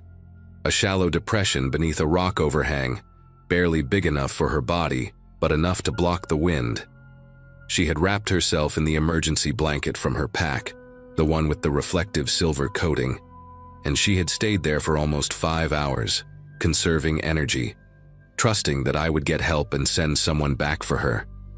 The rescue team found her because of that silver blanket. One of them caught a flash of reflected light from his headlamp and investigated. She had mild frostbite on 3 of her fingers and moderate hypothermia, but she was alive. They brought her to the cabin where I was waiting, and when I saw her walk through that door, pale, exhausted, her lips still slightly blue, I held her so tight that I thought I might never let go. We did not say anything for a long time. We did not need to. Howard stood in the corner of his kitchen, watching us with this quiet expression, and later he told me that in 40 years on that mountain, he had seen a lot of people get lost, and not all of them came back. We were lucky, he said. Stupid, but lucky. I could not argue with either part of that. We still hike, Naomi and I. We went back to Crescent Peak the following summer, stood at the spot where we got separated, and tried to figure out what had gone wrong. The answer was simple and humbling. We had overestimated our experience and underestimated the mountain. The storm that hit us was later classified as a microburst, a localized weather event that formed and dissipated within a few hours, too fast and too small for the regional forecast to catch. It was bad luck, pure and simple, the kind of thing that can happen to anyone no matter how prepared they think they are. But bad luck does not excuse bad decisions, and I made plenty of those once the storm hit. I should have stayed put when I lost Naomi. I should have trusted that she would do the smart thing, which she did, and that moving around blindly would only make everything worse. Instead, I let fear override logic, and I nearly got us both killed. These days we hike with GPS beacons, satellite communicators, and a strict rule that if we ever get separated again, we both stay exactly where we are and wait. We check weather forecasts obsessively, and we tell at least 3 people our exact route before we leave. Howard passed away last year. I saw his obituary in the local paper, and I drove up to his property to pay my respects. The cabin looks smaller in daylight, ordinary, just a wooden structure on the side of a mountain. But to me it will always be the place where I came back from the dead, where a stranger with a shotgun and a landline saved my life and my marriage. I left a bottle of whiskey on his porch with a note that said thank you, though I knew no one was there to read it. Some debts you can never really repay. You just carry them with you and try to be worthy of the second chance you were given.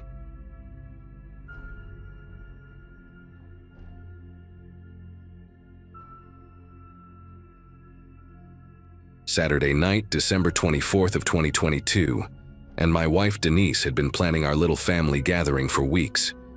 We had moved into our house on Birchwood Lane just 8 months earlier, a modest 2-story place in a quiet neighborhood outside of Richmond, Virginia.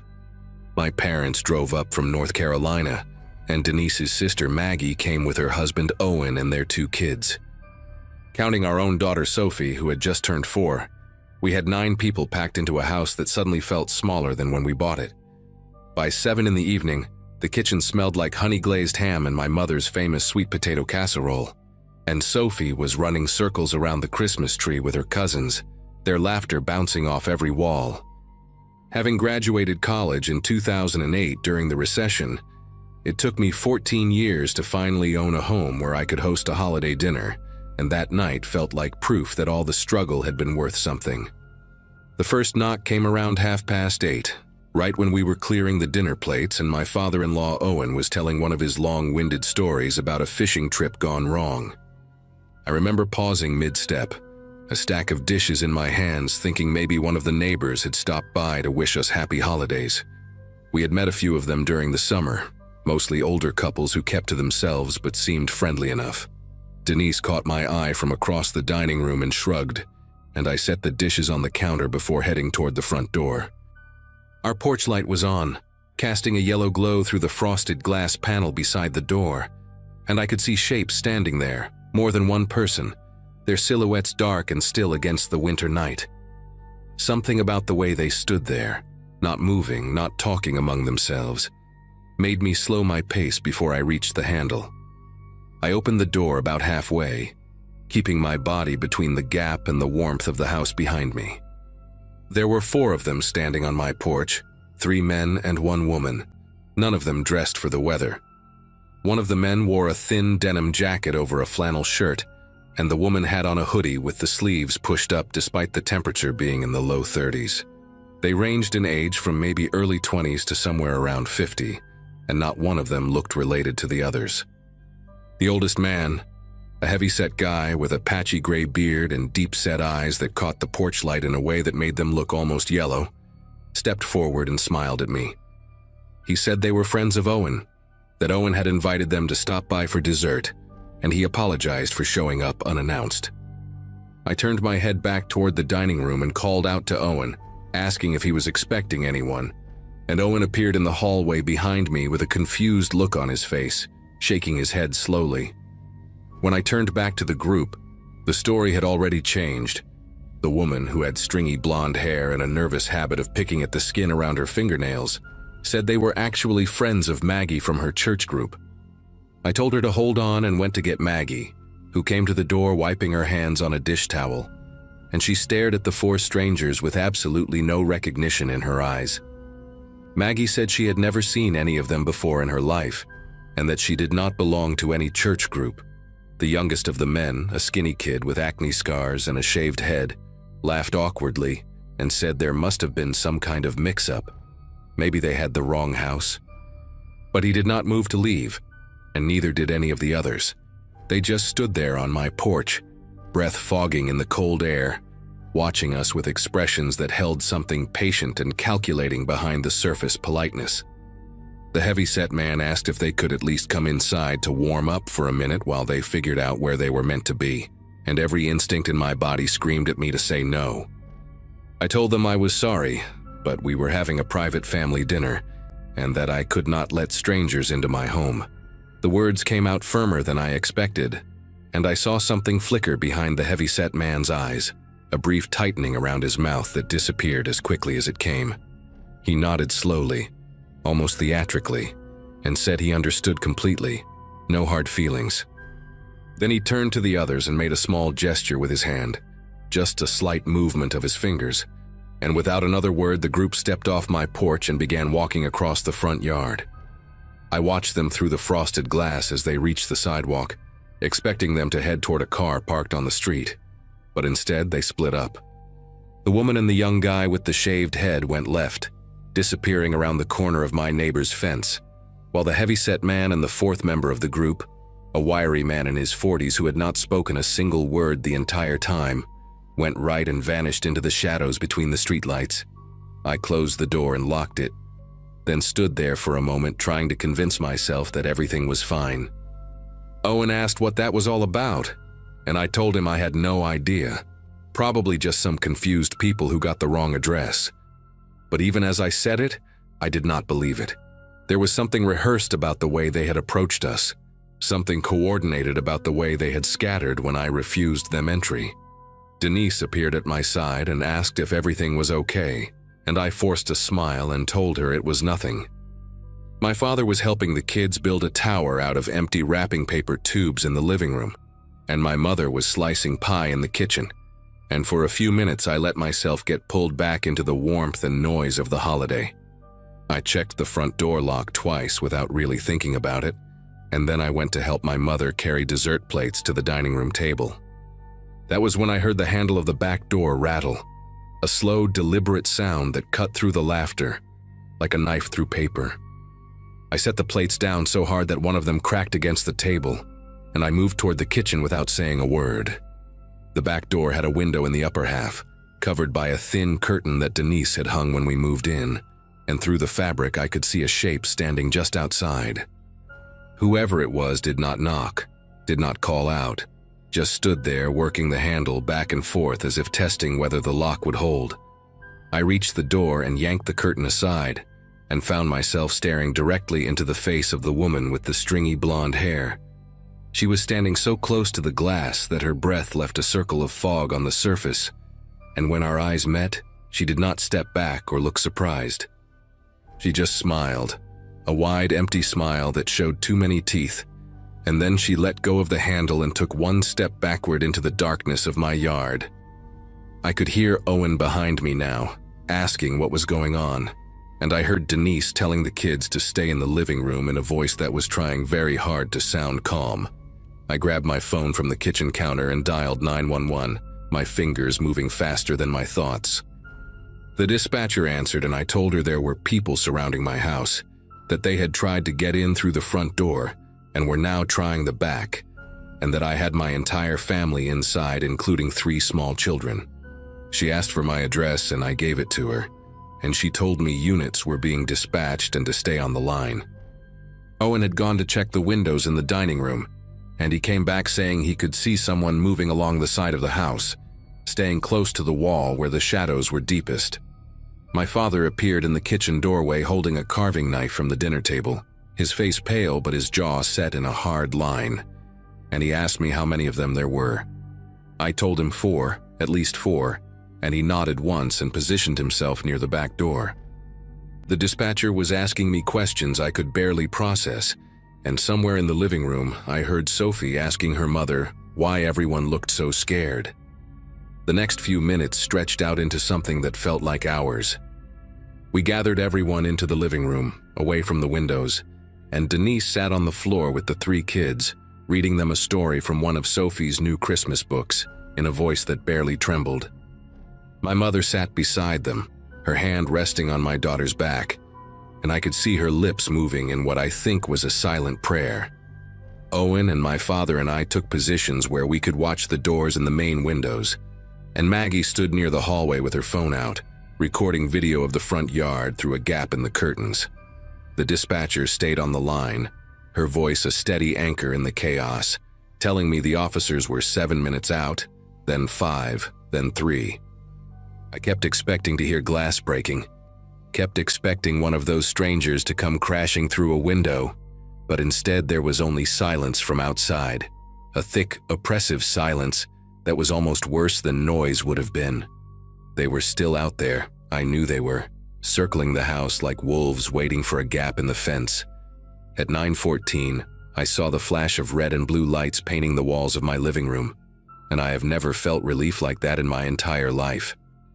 2 patrol cars pulled up to the curb, and I watched through the window as 4 officers got out with flashlights already in their hands.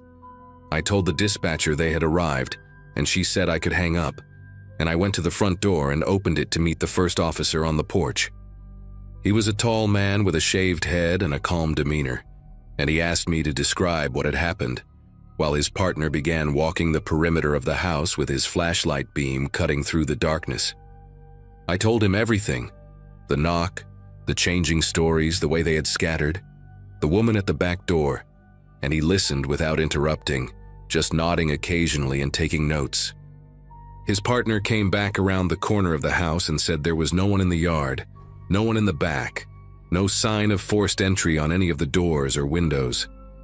They checked the side gate, the garage, even looked behind the shed where I kept the lawn equipment, and found nothing but footprints in the frost-covered grass, at least 4 distinct sets leading from the back door toward the fence line and then disappearing into the neighbor's property. The officers took statements from all of us, and Maggie showed them the video she had recorded, though it was too dark to make out much more than shapes moving in the yard. One of the officers, a woman with short gray hair who had been canvassing the street, came back and told us that a neighbor 3 houses down had seen a white van parked at the end of the block earlier that evening, one she did not recognize from the neighborhood. The van had been there when she took her dog out around 7, and it was gone by the time the patrol cars arrived. The officers exchanged a look that I did not like, a look that told me this was not the first time they had heard about something like this. One of them mentioned that there had been a string of home invasions in the county over the past few months, all targeting houses during family gatherings when the occupants would be distracted and the doors might be unlocked. He said we were lucky, that the fact we had not let them in and had called quickly was probably what saved us. He did not say what had happened to the families who had not been so careful, and I did not ask. We filed a police report, and the officers gave us a case number, and they promised to increase patrols in the area for the next few weeks. After they left, nobody felt much like celebrating anymore. My parents decided to stay the night instead of driving back, and Owen and Maggie put their kids to bed in Sophie's room, while the adults sat in the living room with the lights on and the doors double-checked. I do not think any of us slept more than an hour or 2 that night. Every creak of the house, every gust of wind against the windows, sent my heart racing all over again. I kept seeing that woman's face pressed close to the glass, that smile that held nothing behind it but patience and intent. The police never found them, never identified them, never made an arrest.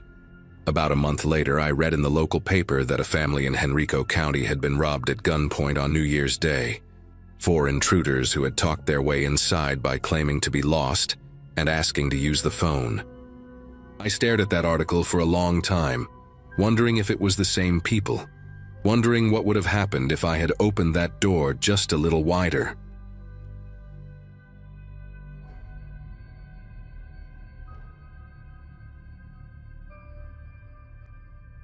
The winter I took that night shift at the little 24-hour convenience store felt like something I agreed to, out of stubbornness more than necessity. At the time, I was juggling community college classes during the day and trying to save enough money to move out of the apartment I shared with my cousin. Night shifts were quiet, predictable, and honestly a break from the chaos of everything else. That particular night, the cold outside didn't feel real until you stepped near the front windows, ice crusted along the edges, like the glass was slowly shrinking. I remember pacing the aisles around 1 a.m., organizing things that didn't need to be organized, just trying to stay awake while the heater rattled in that uneven way it always did during the deep freezes. Closing hours didn't technically apply to us, but our manager insisted we lock the doors between 2 and 3 a.m. so we could restock safely. I hated that hour.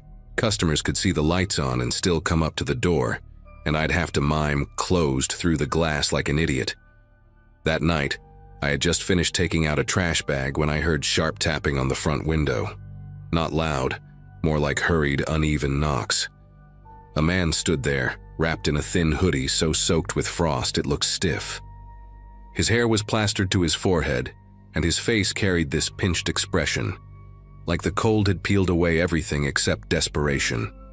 He mouthed something, then knocked again, faster. I walked up to the door, holding my arms tight across my chest because the cold seeped through the frame. Before I could say anything, he pressed his palm flat against the glass and blurted out, "Please, can you just let me in for a minute, just to warm up? I just need a minute." His voice had that trembling edge that made me instinctively want to help, but rules were rules, and we'd been warned repeatedly not to open the doors under any circumstances. I shook my head gently, trying to keep my voice steady as I explained through the crack in the auxiliary speaker that I couldn't unlock it. His expression shifted, not anger exactly, but this tightening around his jaw, like my refusal had knocked something loose inside him. I stepped back a little, expecting him to leave, but instead his gaze shifted past me, towards something behind my shoulder. When I turned slightly, I noticed another figure outside, a second man standing several feet behind him in the snow. He wore a dark coat and kept both hands in his pockets, no visible tension, no shivering, no attempt to get closer. He just stood there, unmoving, his face shadowed by the store's overhang.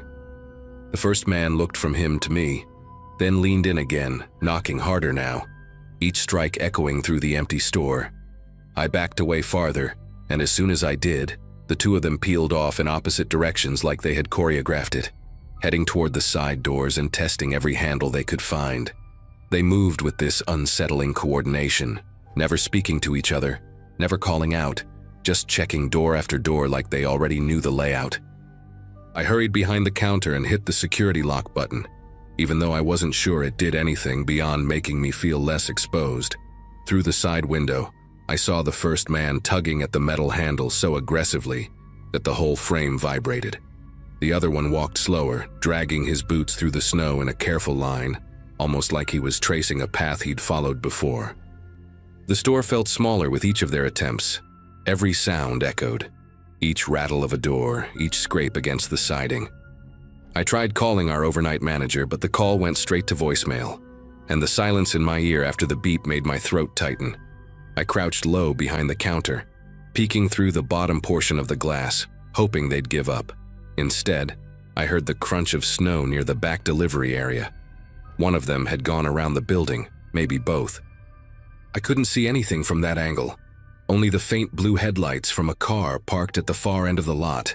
Its trunk was wide open, the interior light flickering every few seconds, as if the bulb was dying. I hadn't noticed the car earlier, which was strange because the lot was usually empty at that hour.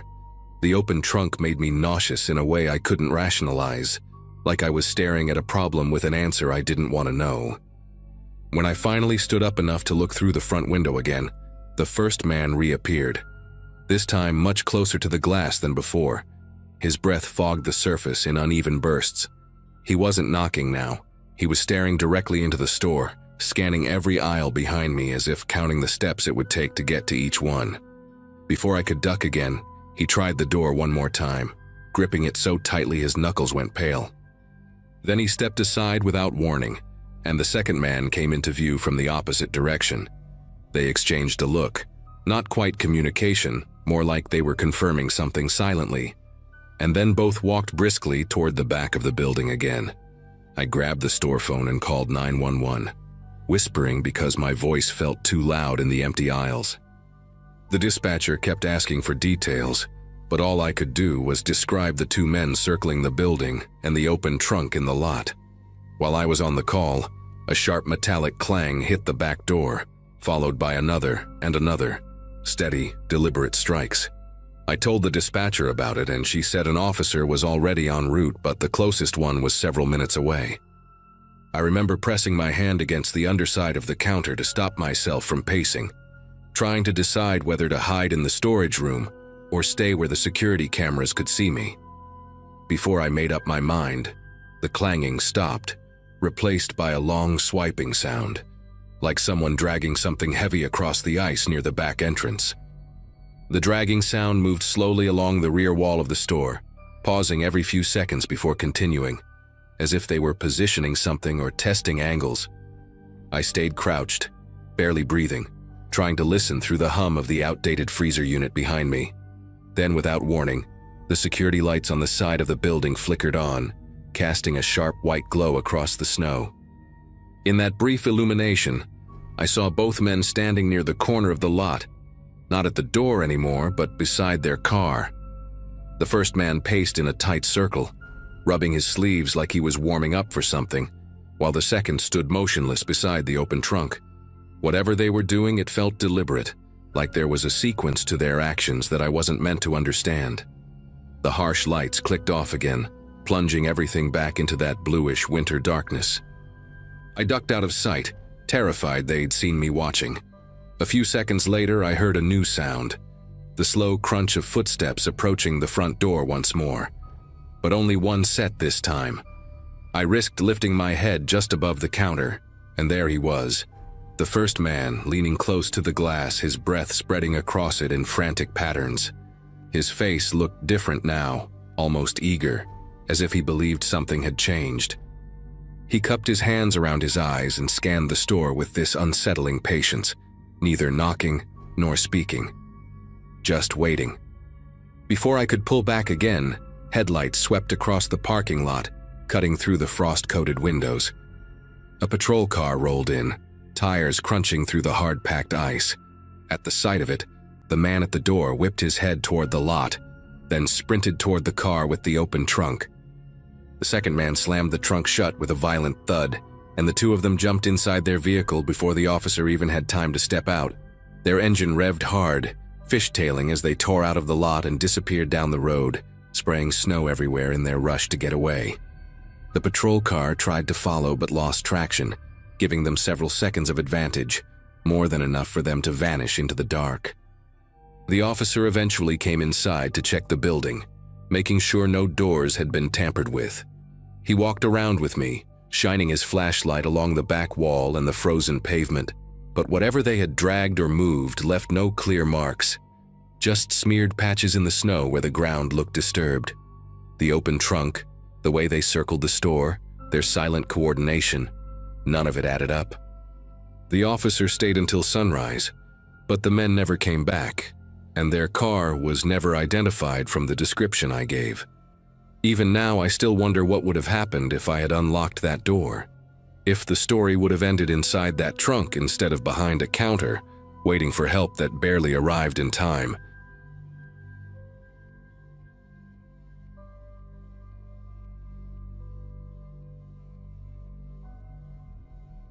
The evening had turned into one of those stubborn winter storms that seemed to appear out of nowhere, even though the forecast had only hinted at flurries.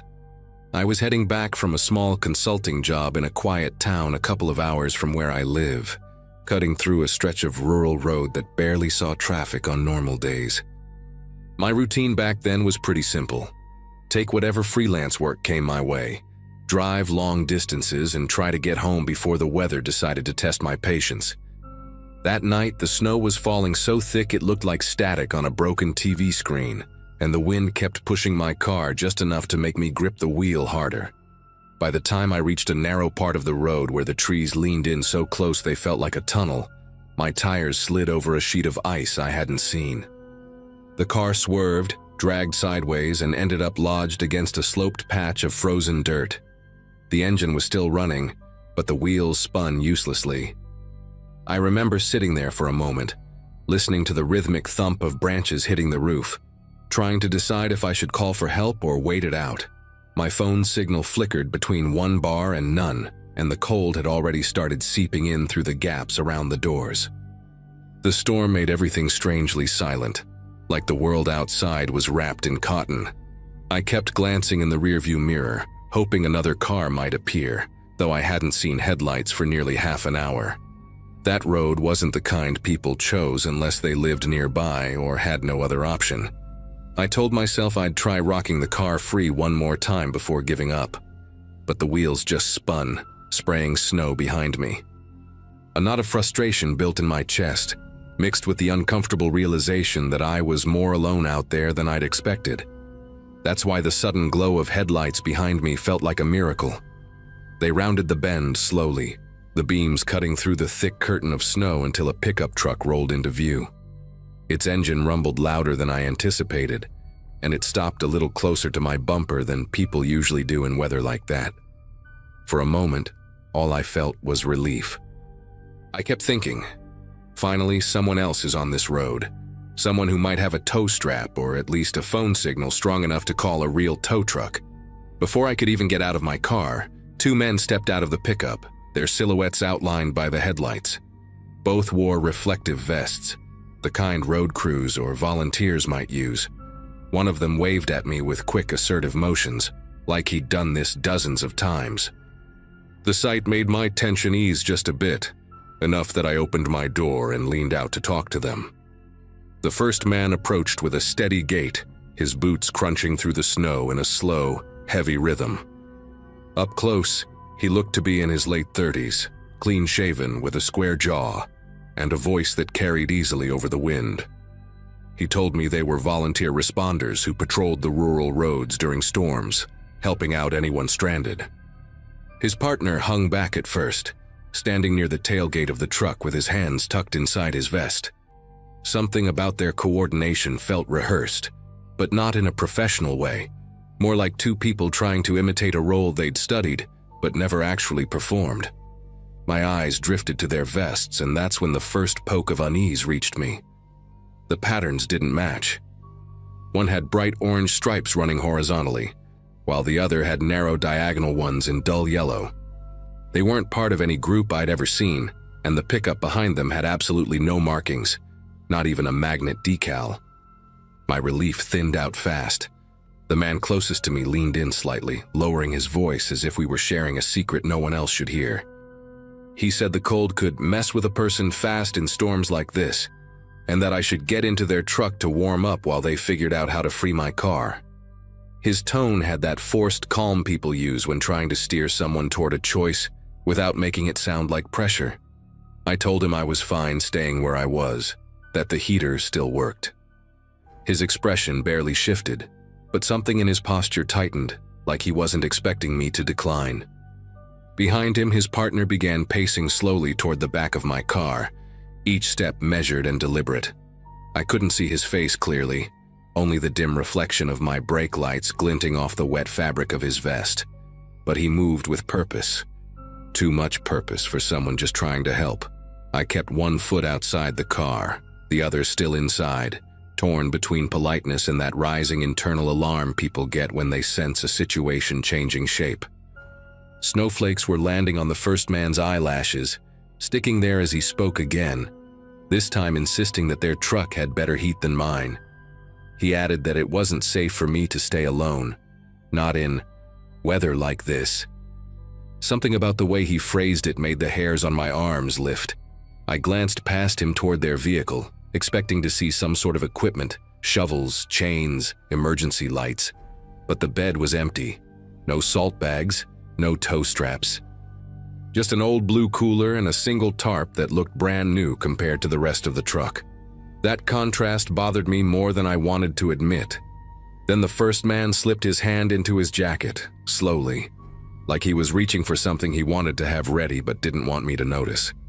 The motion was subtle, almost casual, but the intention behind it felt incredibly wrong. My breath caught in my chest as every instinct I had screamed to pay attention. At the same time, the other man had moved farther behind my car, his boots disappearing from my side mirror as he positioned himself directly behind the trunk, completely blocking any shot of me reversing out. I hadn't even realized how boxed in I'd become until that moment. The storm continued to batter everything around us, muting sounds and making the world feel smaller, tighter, like the three of us were trapped inside a snow globe. Trying to keep my voice steady, I told them I just needed a push, not a ride, and that someone else was already on the way, which wasn't true, but I needed something to shift the mood. The man closest to me pulled his hand back out of his jacket, not empty but still obscured by his sleeve, and he stepped a little closer, narrowing the space between us. His partner tapped the back of my car twice, hard enough to jolt it slightly, like he wanted me to know exactly where he was. The uneasiness had grown into something sharper, something that pressed against my ribs from the inside. Every bit of warmth from my heater suddenly felt useless. It was clear now. They weren't there to help me, and whatever they had planned wasn't going to involve me driving away easily. With both men closing in on me from different angles, I realized staying half inside the car was a mistake. I pulled my leg back in fully and shut the door, not slamming it, but firm enough that they'd hear it through the wind. The first man immediately tried the handle, giving it a quick tug like he assumed it would still be unlocked. When it didn't budge, he leaned toward the window and told me I was making things harder than they needed to be. His voice dropped low enough that the words felt directed at me alone, not meant for the storm or his partner. I didn't reply. I just reached down and hit the button that locked all the doors at once. The sound was small, barely audible over the weather, but the shift it caused in his expression was unmistakable. He no longer pretended to be helpful. I put the car in gear, even though I knew the wheels would just spin. The engine whined as the tires tried and failed to grip the ice. The man behind my car stepped closer, bracing both hands against the trunk as if daring me to try again. Their headlights cast their shadows long and warped across the snow, stretching them like figures in a fever dream. I kept my eyes forward, searching for any patch of ground that looked even remotely solid enough to catch traction. Meanwhile, the first man rapped his knuckles against the window, not angrily but rhythmically, like he was waiting for me to brake before he did. The whole situation had collapsed from minor roadside incident into something predatory, fast enough to make my thoughts scatter. A gust of wind hit the trees above us, breaking loose a sheet of snow that crashed down onto the hood of my car. The sound startled both men just enough to give me a second of breathing room. I took advantage of it, gently rocking the car back and forth in the narrow space it had. At first, nothing changed. Then the back right tire nudged against a patch of rougher ice, still slippery, but textured enough to feel different under the wheels. I eased onto the gas the moment I felt it. The car jerked sideways, almost stalling out, but the movement forced the man behind me to step back or risk getting clipped. He shouted something I couldn't make out, but his voice had lost its calm veneer. That alone was enough to push me to try again. The second attempt worked better than I could have hoped. The tire caught just enough traction to pull the car free from the slope, lurching it forward several feet. I didn't stop to think or look back. I kept accelerating, letting the car fishtail along the road until it straightened itself out. In the mirror, the men were silhouettes swallowed by the storm, their truck still parked, headlights glaring through the snow like twin angry eyes. They didn't try to follow me, at least not that I ever saw. I drove until the storm thinned and the first cluster of distant porch lights came into view, and only then did I pull over to breathe again. I never filed a report because I had no names, no plates, nothing concrete. But whenever winter returns and I find myself on a lonely road, I think about those mismatched vests and the way they moved with such quiet intention. Whatever they wanted that night, I'm certain it wasn't to help.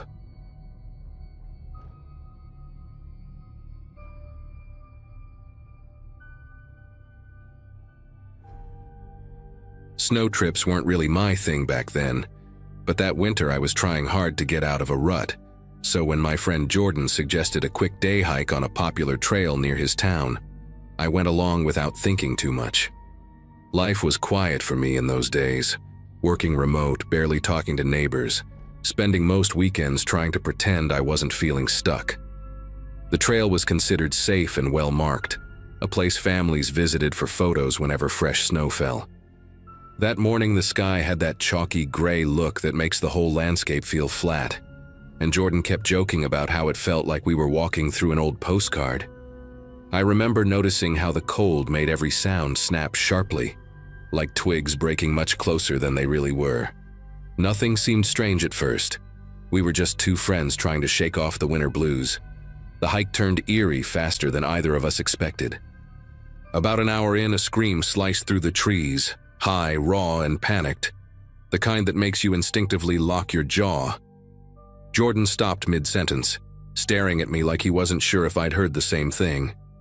The sound didn't resemble any animal I knew, and the woods around us went unusually still right after, as if the whole place was listening.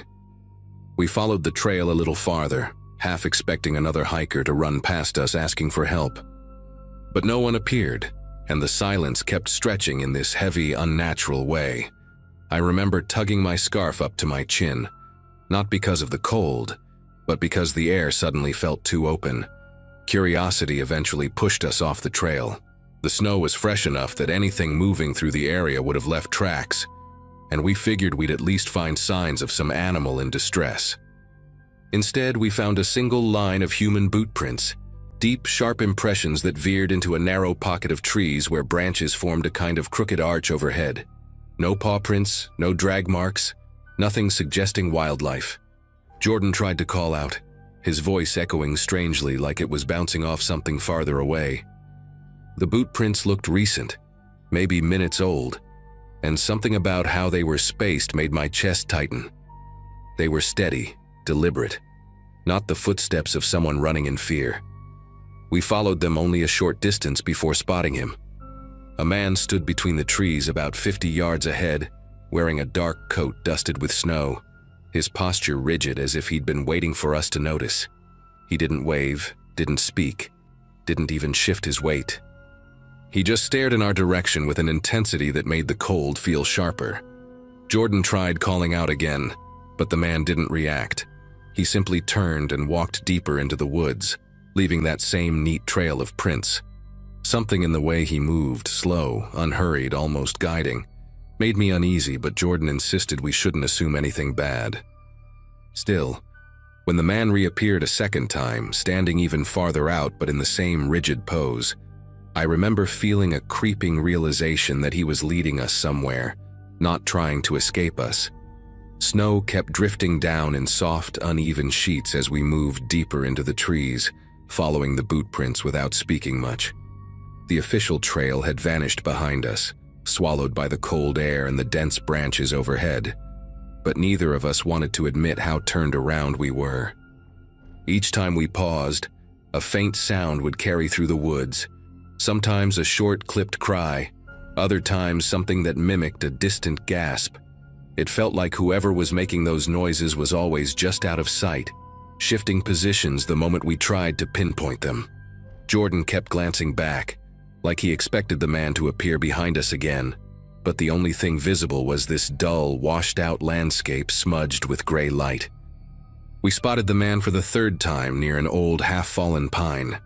His coat looked heavier now, weighed down by accumulated snow, and he stood at a strange angle, as though his feet were planted, but his upper body leaned slightly forward. What unsettled me most was how perfectly still he held himself. No visible breath, no twitch of his shoulders, no adjustment for warmth. As soon as he saw that we were looking, he stepped away into a narrow valley between two ridges. It wasn't a normal walking motion. It was too smooth, almost practiced, like someone retracing steps they'd taken too many times. Jordan muttered that maybe he was injured or confused, but I kept focusing on the fact that he never once tried to signal for help. The screams came again, sharper and closer than before. This time they ricocheted between the trees in a way that felt intentional, like they were being projected from different points. I remember stopping so abruptly that the cold bit through the back of my knees. We listened, really listened, and realized the echoes weren't random. They circled us. Jordan whispered that we should go back the way we came, but the snow had already filled in most of our footprints, and every direction felt identical. The only path still clear was the one the man had made. For a moment, I felt this childish urge to call out and demand whoever was screaming to speak clearly, to say something human, something grounding. But my throat tightened each time I tried. We followed the valley the man had taken, mostly because it was the only choice that didn't feel like pure guesswork. The air there felt heavier, muffled in a way I'd never experienced outdoors. The trees grew close enough that their branches curved overhead like ribs, and the snow beneath them looked untouched, except for the prints we kept trailing behind. Then Jordan grabbed my sleeve and pointed. There he was again, standing perfectly still in the center of a small clearing, waiting. He lifted one arm, not waving, not beckoning, just raising it slightly as though marking a direction. And as we watched, the surrounding woods let out one long, dragging scream that didn't sound like any living creature I could place. It felt rehearsed, almost mechanical, and it came from everywhere at once. The man lowered his arm and turned away again, slipping between a cluster of trees so densely packed, they looked like they were stitched together. Jordan wanted to yell at him, to demand he stop and explain what he wanted, but the scream that followed cut him off. It came from just behind us, even though there was no one there. I spun around so fast my boots slid on the ice, and the only thing I saw was a thin trail of snow falling from a branch, as if something had brushed past it seconds before. The silence that followed wasn't natural. It pressed in around us, thick and waiting, like the woods were holding their breath for our next move. Jordan leaned close and said we shouldn't follow the man anymore, that we needed to pick a direction and commit to it, even if we weren't sure. But the truth was that any direction besides his felt like stepping blindfolded into a void. We walked quickly, choosing a path that angled slightly uphill, hoping it would lead us back toward the main ridge. For a few minutes the forest seemed calmer, the sounds settling into their normal winter hush. Then the boot prints appeared again, not ours, but his, cutting across our path at a perfect right angle, as if he'd predicted exactly where we'd try to go. They were fresh, impossibly fresh. Jordan stopped walking altogether, staring at them like they'd sprouted out of the snow. I remember whispering his name and feeling this strange heat rise in my chest, the kind that comes from being watched. We didn't see the man right away, but I knew he was close. The air around us shifted in a subtle way, like something large had just changed position without making a sound. Jordan spotted him first. The man stood halfway up the hill, facing us this time. His coat hung strangely on his frame, stretched in places where it shouldn't be, and the snow around him looked disturbed even though he stood perfectly still. The worst part was his head. It was tilted at an angle that made my neck ache just looking at it, as though he was listening for something behind us rather than watching us directly. Jordan whispered that we should go around him, skirt the hill and head toward the open clearing he pointed out earlier on our map. But when we moved sideways, the man shifted instantly, mirroring our angle without taking a step. It didn't make sense. 1 second he was yards away. The next he was aligned with us perfectly again. Like the distance between us had folded. We bolted, not elegantly, not bravely, just pure instinct. Branches snagged our sleeves, snow kicked up behind us, and my lungs burned from the cold. The woods blurred into streaks of white and brown, and for a moment I didn't even care which direction we were going as long as it was away from him. When we finally stumbled into a clearing, an area with a faded wooden trail marker half buried in snow, I nearly collapsed from relief. Civilization had to be close. Behind us, the woods settled into an unnatural quiet. No screams, no footsteps, no figure watching from between the trees. It was as if the entire forest had shut its eyes. Jordan and I didn't talk much on the way back to the parking lot. We kept expecting to hear another cry or see that man standing somewhere behind us, but the woods stayed silent the entire hike out. When we reached the trailhead, a pair of rangers were checking the posted conditions. They asked if we'd gone off trail because they'd found sets of boot prints leading into areas no one should be wandering this time of year. We told them everything, every scream, every appearance of the man, and one ranger's face tightened in a way he tried to hide. He said people got turned around easily in winter. That sound behaves strangely in the cold, and that sometimes you convince yourself you're being followed when you're not. But then he added quietly that if we ever heard screaming in that forest again, we should leave immediately. No investigation, no heroics, just leave. We never found out who the man was or why his boot prints kept crossing ours in places we knew we'd never walked. But I haven't been back to that trail since, and Jordan refuses to even drive near the area. Whatever was out there that day didn't want help. It wanted us deeper in those woods. And if we hadn't run when we did, I'm not sure either of us would have found our way back out.